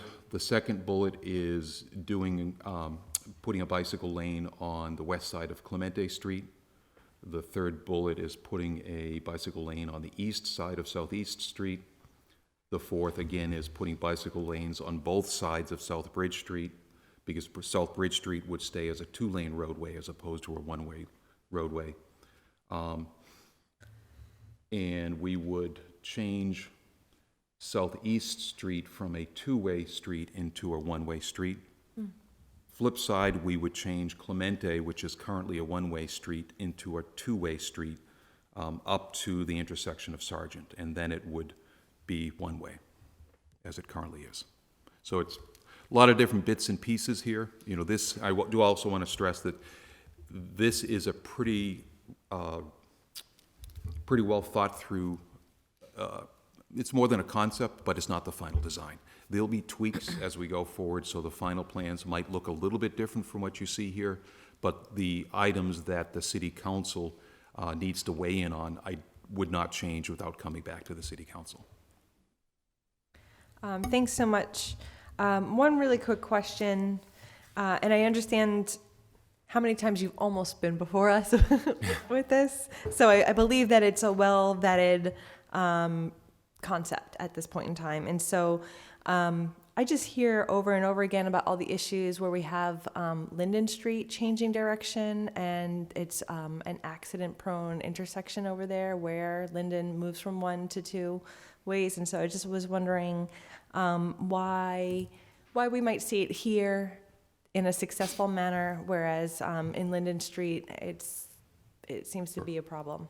Certainly one difference with Linden Street is the volume of traffic on Linden is multiples of the volume of traffic that we see today, and in fact, we want to reduce the amount of traffic intentionally by narrowing things down, creating the neighborhood. So there's a big difference there. Certainly, anytime you have a high volume of traffic and you make changes, it can get confusing for people. So I think that's really the primary reason, is that you've got a roadway that carries much more traffic than any of these roadways will. Key, obviously, is proper signage, stop signs in the right places, the right size stop signs. You've seen, for instance, the DPW has now started to use some of the solar stop signs, which seem to be pretty effective. It really helps to keep people's, or get their attention and keep their attention. Certainly, that's something, if we think that there's a particular intersection that is more problematic than others, something that we can consider here within the scope of the budget we have there. So, again, anytime there's a change, there's always a little bit more uncertainty, and the uncertainty can create problems, but if it's a lower volume of traffic and it's well signed and well marked, I'm not concerned about the impact. Thank you. Councilor Anderson Burgos? Yeah, so have you done a traffic study on Southeast Street and Sargent Street in order to make that into a one-way, and also on Clemente and Adams, designing that into, or designating that as into a two-way? And if so, how's that impact gonna look? Does that impact look? I'm not sure if I understand. Like, so if the flow of traffic is gonna change due to the fact that you're changing one two-sided street into a one-way and then the other one into a two-way, how's the traffic flow gonna happen? Like, how's that gonna look like? Again, really, what we're trying to do is to have less traffic on these streets. Okay. You know, these streets are congested. They're cut-throughs right now because it's a convenient way to get from Canal Street to Cabot Street, for instance, and they don't feel like a residential neighborhood. We want to change that. We want less people. One of the key things in traffic calming is people drive the speed that they feel comfortable driving. Right. So you give them a lot of pavement, you give them a lot of space, they drive fast. You give them less pavement, you give them things that make it look like a residential neighborhood, they're more aware, they pay more attention, they slow down. They happen to understand after driving once or twice that they're going to run into this raised crosswalk halfway down the block. They know that they have to stay slower than they used to. So The reason why I was asking, because I've noticed on one-way streets, they tend to drive faster because there's not another car coming their way. I've noticed that on one-ways a lot. And that was my concern for Southeast Street.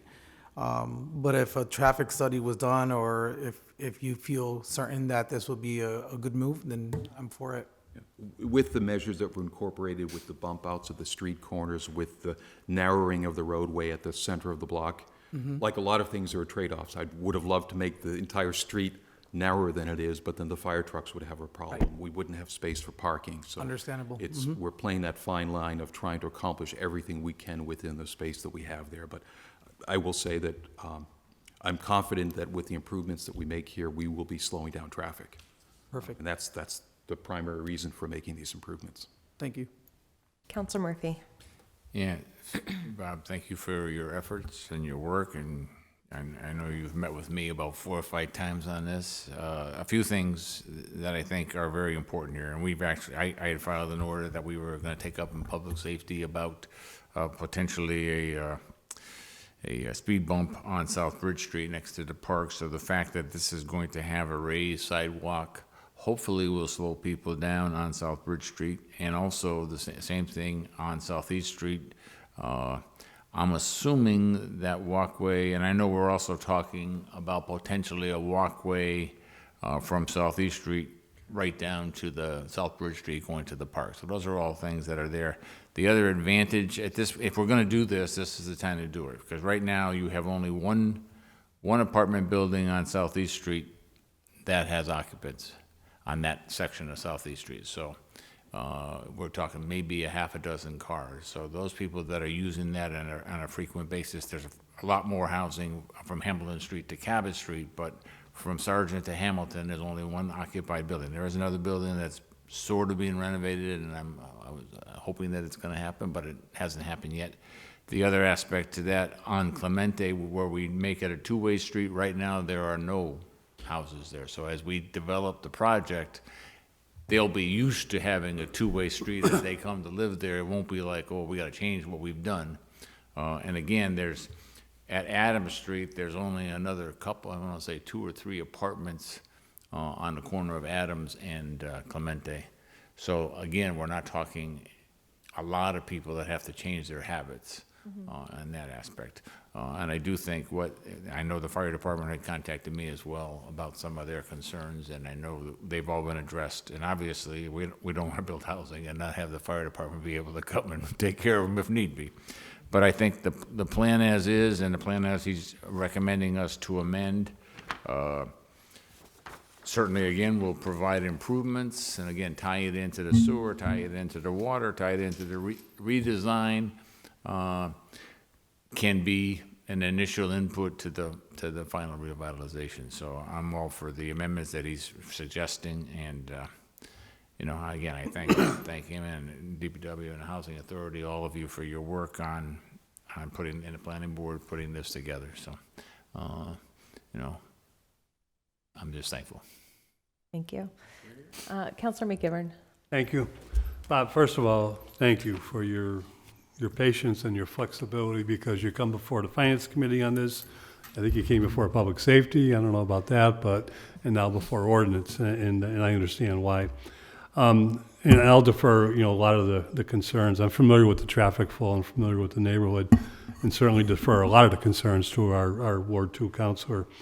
One thought I do have, though, and I just wonder if it's been looked at, is with the one-way street changes and the pedestrian walkway, is there an impact on on-street parking? Are we losing on-street parking?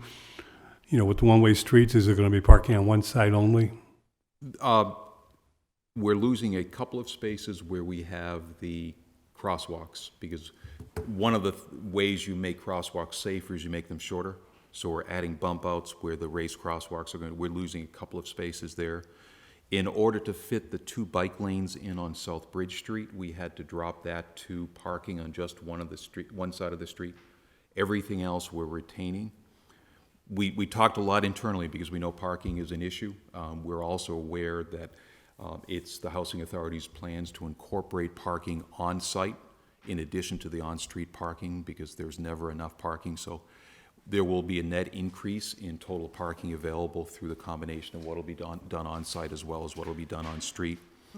On South Bridge, we took a look at the existing curb cuts that are on South Bridge, and if you look at it, there's actually several curb cuts that prevent people from parking all the way along the east side of South Bridge, the park side of South Bridge. So by putting the parking on the west side, we actually get more spaces than on the east side of South Bridge, because again, some of that's already occupied by curb cuts, but we physically couldn't fit the 2 bike lanes in the space that we have to work with there.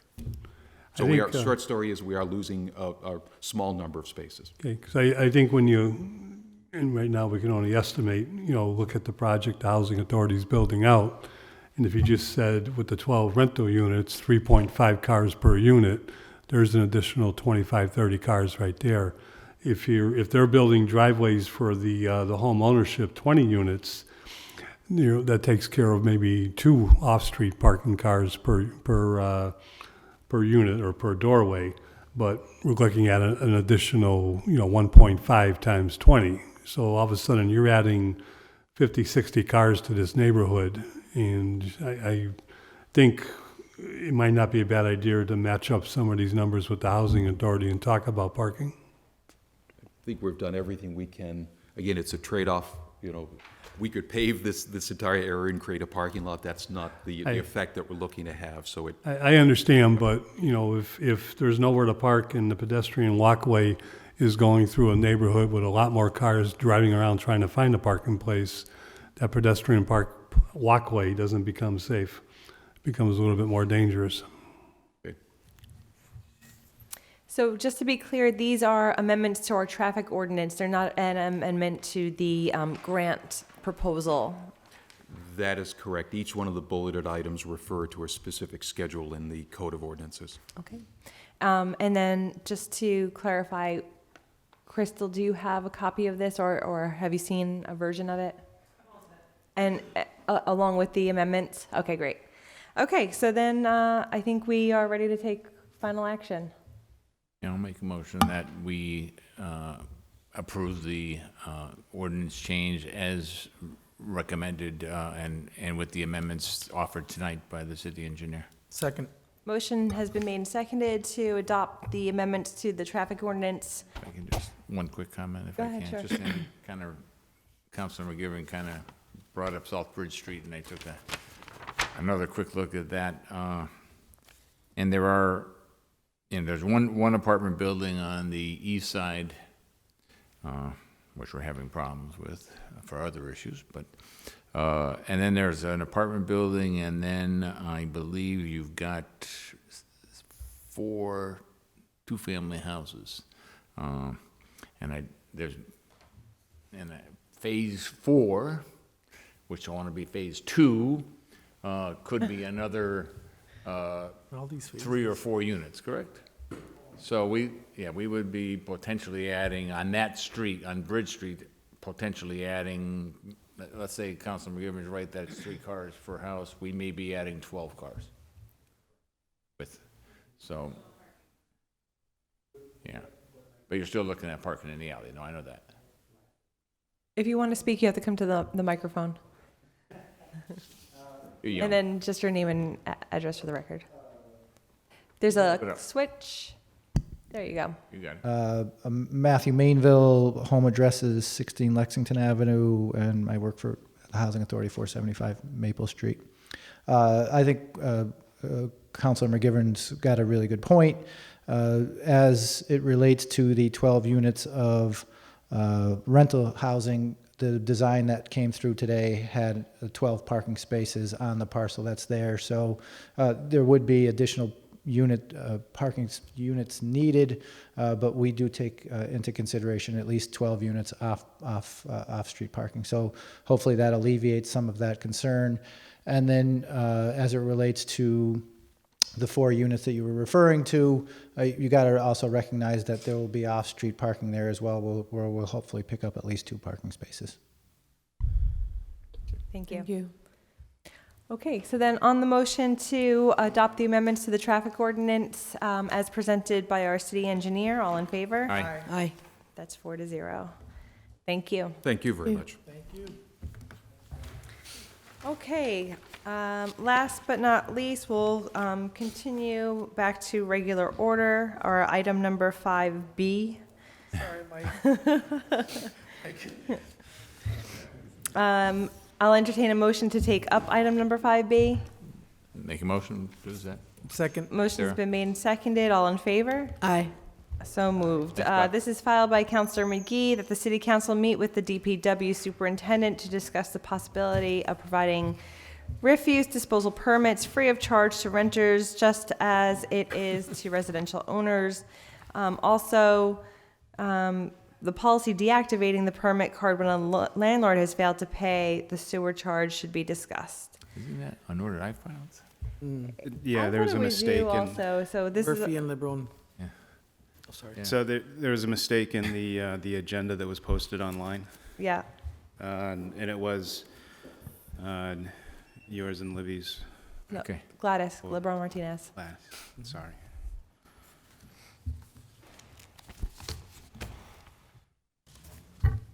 Okay, so we had this up at our initial housekeeping meeting, and we all thought this was a meritorious order that we wanted to see further action on.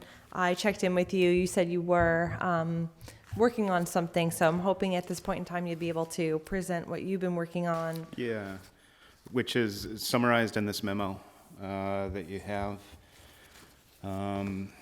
There's a lot of data in this memo.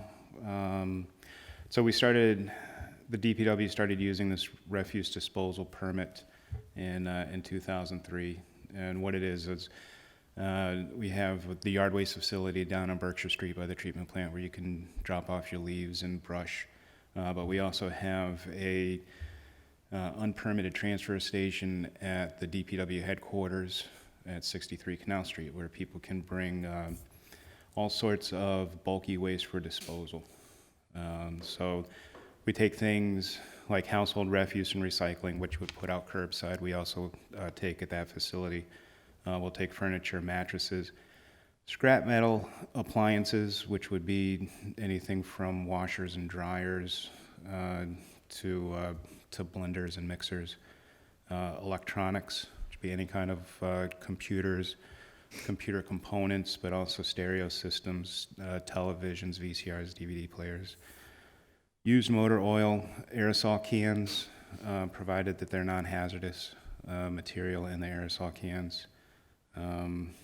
Electronics, again, in the memo. Driveway sealer, we take fluorescent bulbs, batteries, thermostats, Freon items, which would be refrigerators or air conditioners. CRT items, that's the type of monitor, computer monitor, which is, it's becoming a hazardous waste now because of it's a cathode ray tube, but the glass is infused with lead, so that is a hazardous waste, and there's fewer and fewer landfills that will take that. Tires, propane tanks, demolition debris, and then latex paint. So we take all of that down at DPW.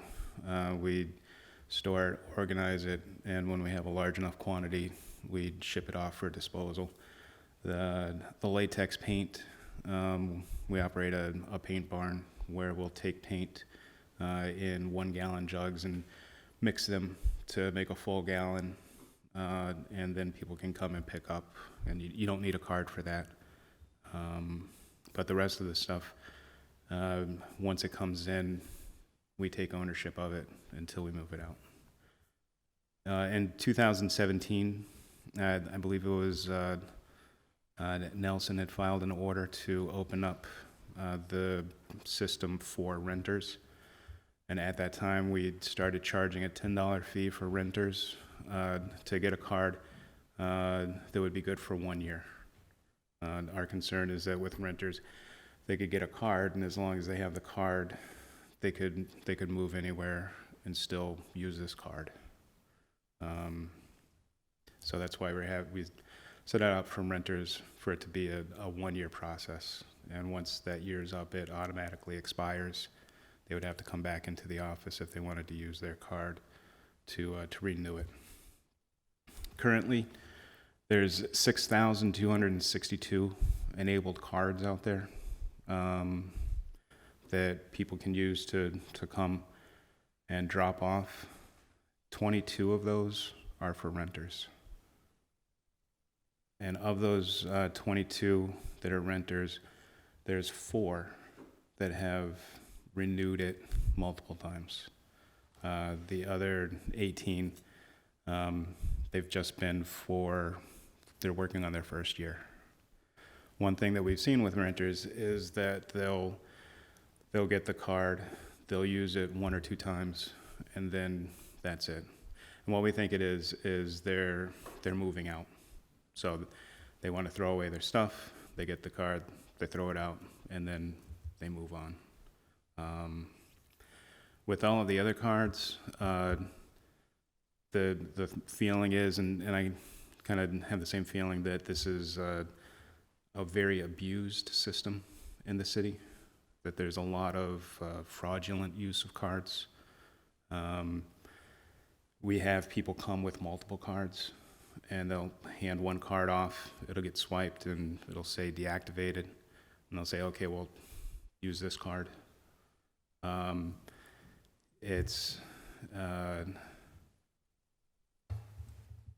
an example, my father-in-law owns a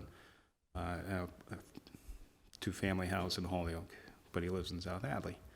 So he could get a card using his Holyoke property. And if he has a mattress that he wants to get rid of from his house in South Hadley, he could either bring it to Holyoke and get rid of it for free, or take it to South Hadley and have to pay $20 or some other fee to get rid of it. And then, you know, the same thing could happen where, let's say he didn't have the house in Holyoke where he could get that card, but I do have a house in Holyoke. I have a card. And if my father-in-law needed to get rid of a mattress, I'd never do this because it's not ethical, but theoretically I could lend him my card and he could drop his mattress off in Holyoke free of charge. Except there's a charge for us, as the city, to get rid of that. And the same thing with the leaf pile. I think there's a lot of abuse of the leaf pile as well, if not more so than the barn that we have. But moving on in the memo. So can I just, because I stepped out, did you say that there is a high level of abuse in the barn? Yeah, There is? I think so, yeah. I think there's a lot of contractors that come in with demolition debris. And yeah, mostly demolition debris. Thank you. So the table at the bottom of the first page, these are the number of visits that were recorded at the DPW facility for the last 4 calendar years. The important number, I think, is the one down at the bottom. That's the total number of trips for the year. And you can see going from 2016 to 2019 that there's a decrease in the number of trips. So there's fewer people coming to the barn.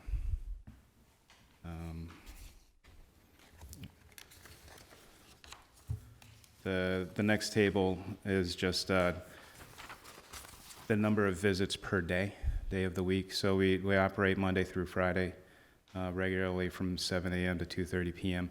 We are open on Saturdays when there's a local holiday during the week.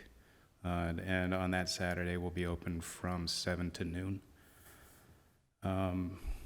And what's telling from looking at this information is that we don't get a lot of trips or visits during the middle of the week. Most of the activity happens on Monday and Friday. And then that Saturday, for the Saturdays that we are open, we do get some good traffic. There was a period of time where we were open late Thursday evenings to try to help people who work during the day and couldn't make it during our regular 7 to 2:30 period.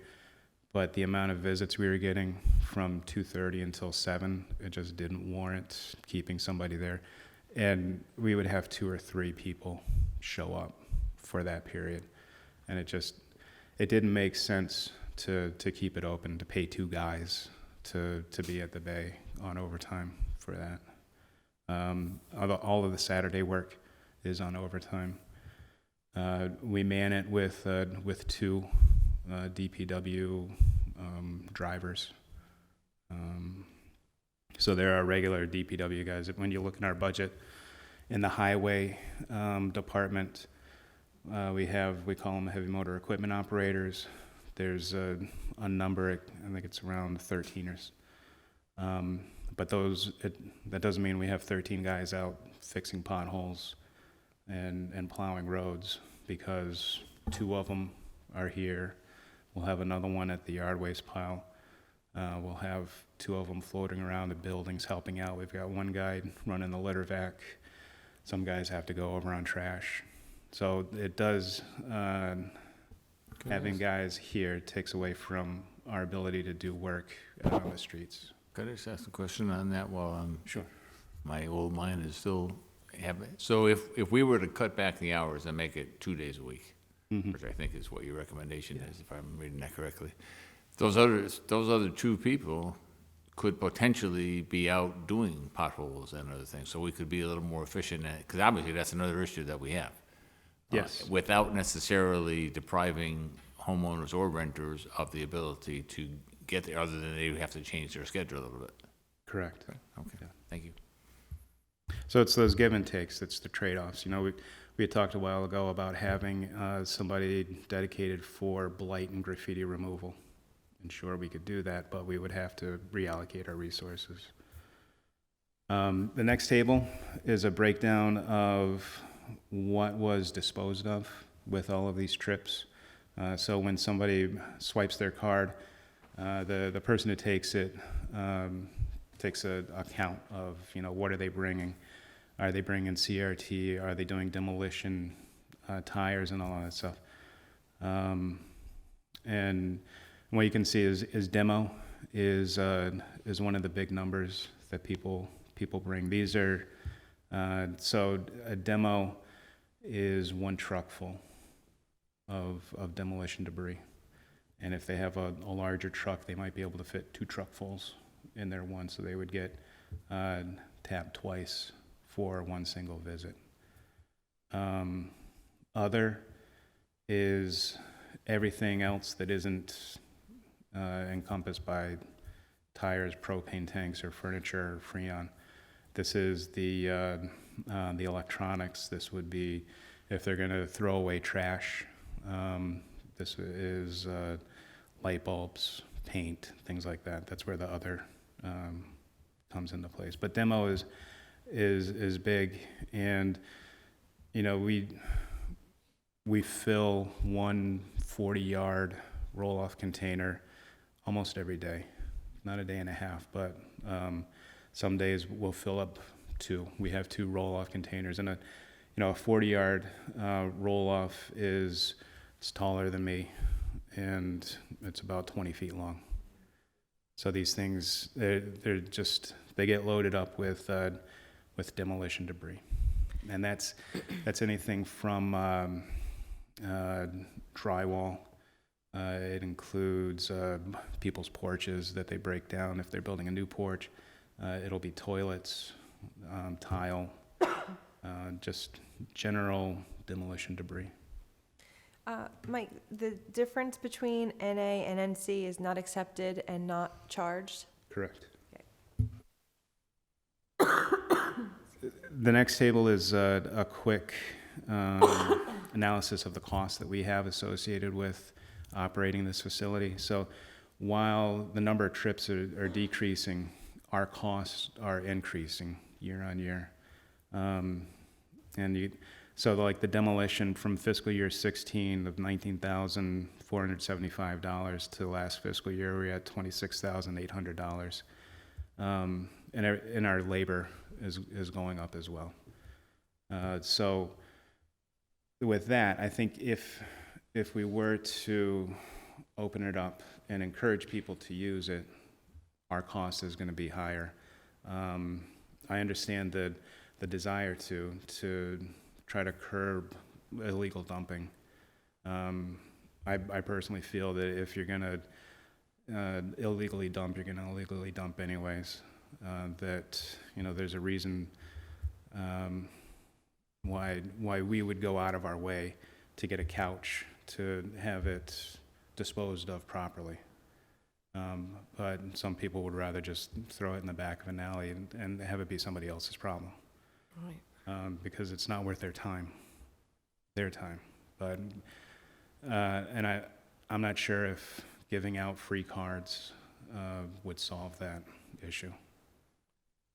There were conversations in the mayor's office of trying to incentivize people to not dump, but it's how do you police that? Like if we were to offer something for tires to be brought to our facility instead of being left in an alley, how do we know that they're tires that would have come from Holyoke and not tires that are coming from Springfield or some other place for the person to get that incentive?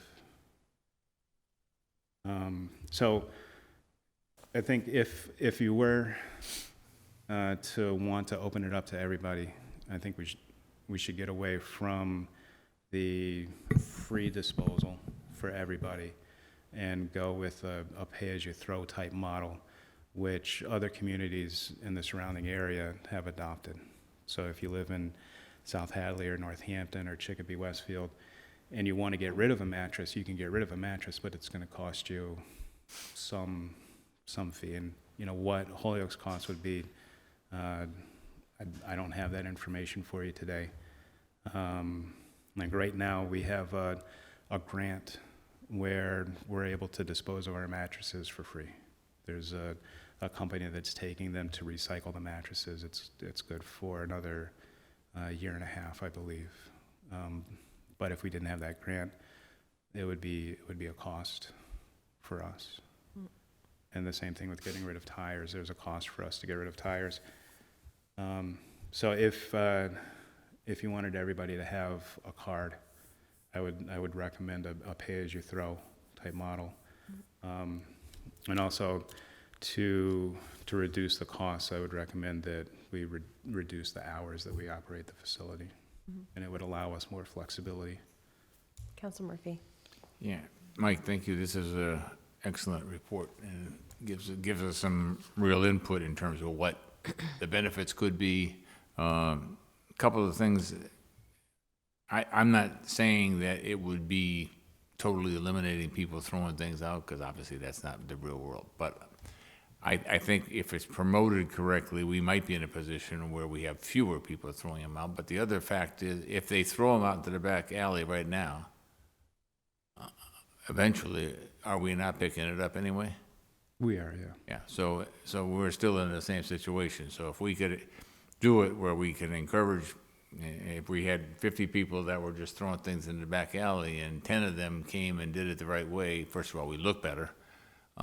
And the cost is still going to be about the same, and you're probably going to have less, because you're going to have people go pick it up to start with. So, because I know someone like myself is going to tell you you've got tires and stuff in a vacant lot.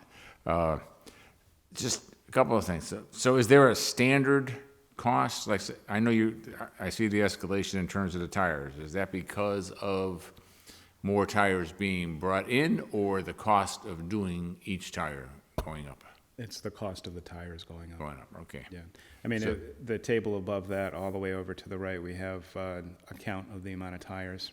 Okay. And it's Going down. It's gone down a little bit, but the cost has gone up from $2,400 a year to $4,000 last fiscal year. So it's approximately $5 a tire, give or take. Right. Okay. And so if we were to say, like Chicopee does say, $5, we could basically, two things. We could put that money into our general fund and eventually potentially be in a position to get more potholes cleaned. Correct. Okay. Okay. Again, I mean, the other two things that the very first week I got back on the council, I went to a meeting and I had some people who were renters saying, they really would like to be in a position, and I think, and I don't know if this is true, somebody talked about they lost, or they were not able to get a card because their landlord was behind on payments. So, yes, DPW, as a policy, we don't issue cards if someone's delinquent on their sewer payment. And that's because it was the only tool at the time that we had to encourage people to pay delinquent sewer bills. It was put into place before we had the sewer shutoff program. And it was put in kind of indirectly from the council urging DPW to be stricter on collections and to improve collections. There was a time where people didn't pay their sewer bill because they didn't have to pay their sewer bill. It would go on their lien, and then they'd pay it off either through escrow or not worry about it at all. What we found is when we started shutting off people's refuse disposal cards for non-payment of sewer, they would try to dump their leaves or dump something, and then they'd get miffed, but they would pay their sewer bill so that they could dump their leaves or whatever it was that they wanted to. And we, just because the rule was in place, if the property owes sewer, we don't issue a card. When renters would come in, the same thing would happen. The administrative staff would look and see they owe sewer, we're not going to give you a card.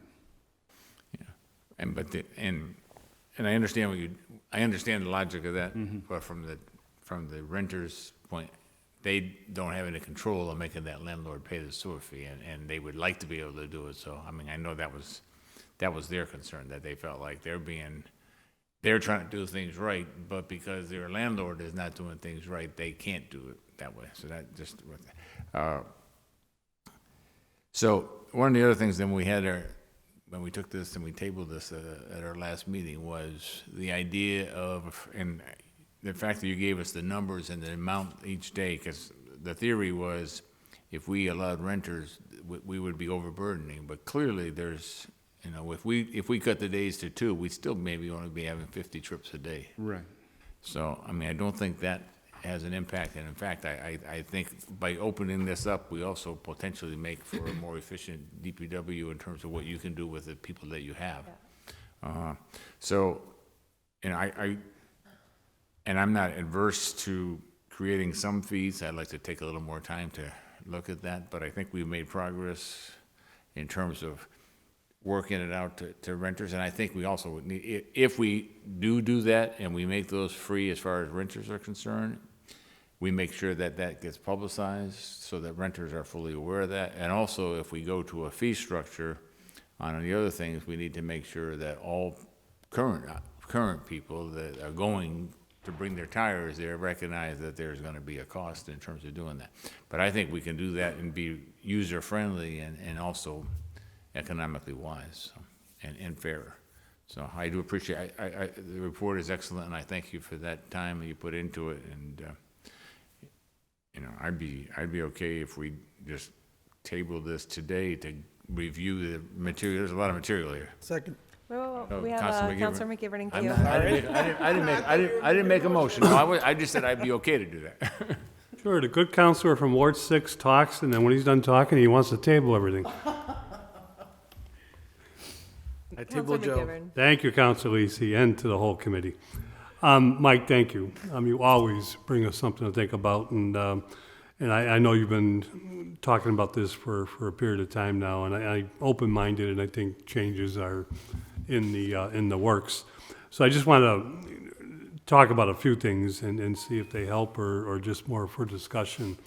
The category employee that you use are pretty much what you hire, someone with a CDL license so that they can drive a truck, operate a heavy motor equipment, and so on.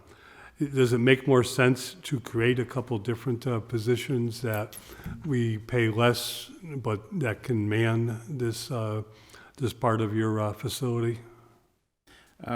Yes, it would make sense. It was, that's a throwback to the way Bill was staffing DPW.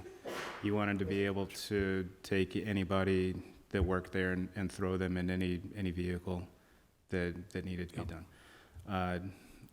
That flexibility is great, but to answer your question, you don't need a CDL license to work in the bays. You don't need a CDL license to be filling potholes or painting lines on the street or putting up street signs. There's a lot of things that DPW employees do that you do not need a CDL license for.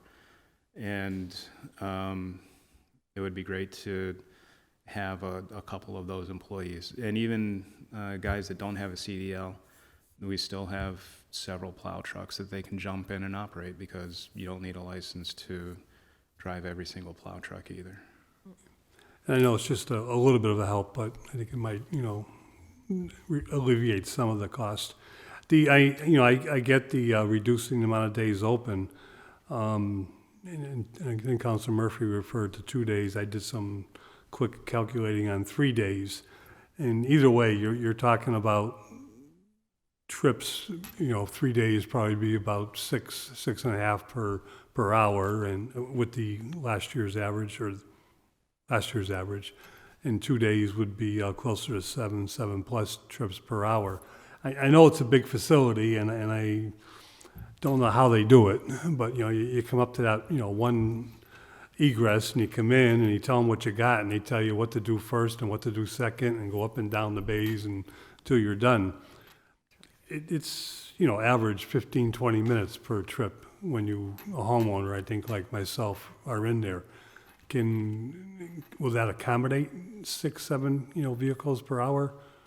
Is there enough room, or are we going to be backing up out in the street? So there are times where we do back up out on the street now. There'll be times where 3 or 4 trucks show up all at the same time, or a vehicle with a trailer will show up, and there is a bit of a queue. As far as 6 or 7 in the facility per hour, I think it could be done. We might need to maybe have another swing person. What I hear is there used to be 3 guys that worked in these 2 bays back in the day, before my time. So it's something to consider. I'm not. I think the other thing too is when you show up with something that they say, okay, but you got to bust that up. And Right. I would have busted up in my driveway if I known I had to bust it up before I got there. Yeah. I mean, none of this is something that I'm going to pull the trigger on tomorrow. No, I understand. And that's just things to think about. The one thing I do want to seriously think about for all of us is, I'm looking at the community prices, and certainly Northampton and South Hadley seem to have some of the larger fees. And it's interesting because too many people in Holyoke have run over to South Hadley to live for the wrong reasons. And too many people in Northampton are coming to Holyoke to live for the right reasons, but the wrong reasons they're living in Northampton. They're getting forced out of Northampton by the land is worth more than the home that they live in, and the renters can't afford to rent. And, I can see Northampton charging, for the type of person that is continuing to live in Northampton, these type of prices, and probably not phasing them. The point I'm making is even looking at Springfield, it might be something more reasonable what they're charging. And certainly I think, income level, Springfield might be more like us. But we don't want to force people out of Holyoke, by charging something that these other, I'll call them bedroom communities, are charging. But at the same time, I think we have to charge something because this service is very valuable to people who do live in Holyoke for the right reasons. And just, if we could keep that in mind, going from 0 to something is I think, it's something that we can sell. But at the same time, let's not shoot ourselves in the foot because we're trying to get more people to come to Holyoke and to live here. That all, Joe? That's enough. Okay. Yeah, so I would like to say, I'm fine with moving to a pay-as-you-throw for access to the barn, because the work that you're doing at the barn in terms of collecting, sorting, and then sending off doesn't come to our city for free. So we can't be providing that service for free. Either way, if we open it up to renters, I would want everybody to be under the same policy, as opposed to like renters are under the pay-as-you-throw and the homeowners are something else. Like everybody would need to be under the same model. So in some ways you wouldn't even need a card. You would just need a driver's license that showed your residency. And so, there could be some nominal savings there because you're no longer using the card. You're no longer checking a card either. So there's some efficiencies on that end. I think similar to the fee schedule that you created for weights and measures is what we'd want to see. I don't know if these are the full extent of the different products that you're taking. No, we can come up with something. Yeah.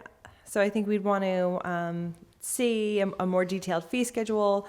I think that if we could, these are going to be decisions that you have to make for how you're managing your own department. I don't think that they're things that we can do other than say, oh, have you considered this? Have you considered that? But I think that people do like to have access to the barn on Saturdays. So if we did find the non-CDL drivers, and we could have the barn staffed on Saturdays, and so it'd be, Fridays and Saturdays as the 2 days that you're open, or Saturdays and Mondays. I'm not sure how you would work it out. Again, those are the executive decisions that you need to make for your own department. But I do think that most folks have the weekends free and want to be able to access the barn. And if we can figure out a way to have it open without, creating a lot of, labor costs for your department or tying up workers that could be utilized in other areas, that would be, I think, a preference that the community would value. Other than that, I think, yeah. Is there any sense of why use in general seems to be going down? No? No. Are we finding that there's more dumping as the use of the barn goes down? Or is that they're unrelated, uncorrelated? I think they're unrelated. Okay. Because I think that was a number one concern in our previous discussion. I think people think of the barn and the ability to get rid of these large refuse products as a counteractive for the illegal dumping that we see throughout the city. I think we heard tonight that you said that seems to be some sort of personality trait, right? Some individuals are going to feel like dumping is no big deal, and some others are going to come and down to the barn and take care of the products properly. I mean, if we could set up like an illegal dumping free zone or a safe space for illegal dumping, right next to the barn is the best place to illegally dump. And there'll be, oftentimes I'll be driving by the barn at night or early in the morning, and I'll see a mattress leaning up against the door, and the guys complain that people are dumping. But I think it's perfect because it's not a lot of effort to bring it inside. Is there space? Is there space in and around the? No, it was a joke. I don't necessarily disagree with it though, because if you can, focus and direct the illegal dumping into one area, then I think you have an opportunity to manage it better. Right. I think North Bridge Street isn't the place to dump. But that's a different issue, and I'm interested in entertaining it in some way, shape, or form, because if there could be a way to, again, siphon, direct, and manage, it may make sense for the city overall. Mike, do these numbers include what is picked up at a DPW across the city that was illegally dumped? No. Okay, so it's just what was brought down there? It's just what's brought down at the barn. When we pick up things that are illegally dumped, we usually take it directly to Casella, and it's not included in these numbers. So the cost associated with that isn't in these. Okay. And the same thing with the furniture that we receive. That goes to Casella. It's not captured in these costs. Is there a way to let us know what the charge for that is from Casella, so that we kind of can, all right, if we can do that and collect fees, then, for people bringing now things in, or, I think it would be, we spent, I'm not quite sure what your numbers are there, but if we spend, looks like for 2019, you were somewhere in the vicinity of $140,000 that you mentioned. Well, that includes the Casella labor. was another 100,000. That would be interesting. Yeah. So with the furniture, what we do is we collect it throughout the week, and on Friday we throw it into a trash truck and run that over to Casella. So we're paying our contract price per ton. Yeah. Which I forget off the top of my head. Would they have a record of that? I assume they would. Well, yeah, we have the records. I have it in the office. It just it would take a lot more data diving to get that. I just think we've got, with what we have here and the information we have a chance to do a few things. We have the chance to make additional services from the DPW. We have a chance to become more effective and efficient in terms of certain things. We also have a chance maybe of providing opportunities for renters to have the same access, and overall, hopefully everybody in the city does it the right way. Okay, so then, is there a motion I'll make a motion that for right now, we table it and look to maybe come back with a schedule, a more detailed schedule within the next month or so, and then try to see if we can't do something maybe in late spring. That's fine. I'm thinking, would you be able to, so the next meeting where we could take this up would be March 17th? Or do you want more time than that, April? Yeah. Okay, so we'll look to April to take this up again. March 17th is a crazy week. Yeah. You think? Okay, so we'll push this off till April then. Second it? Motion has been made and seconded to table. All in favor? Aye. Aye. Aye. I'll entertain a motion to adjourn. Second. Motion has been made and seconded. All in favor? Aye. So moved. We are adjourned.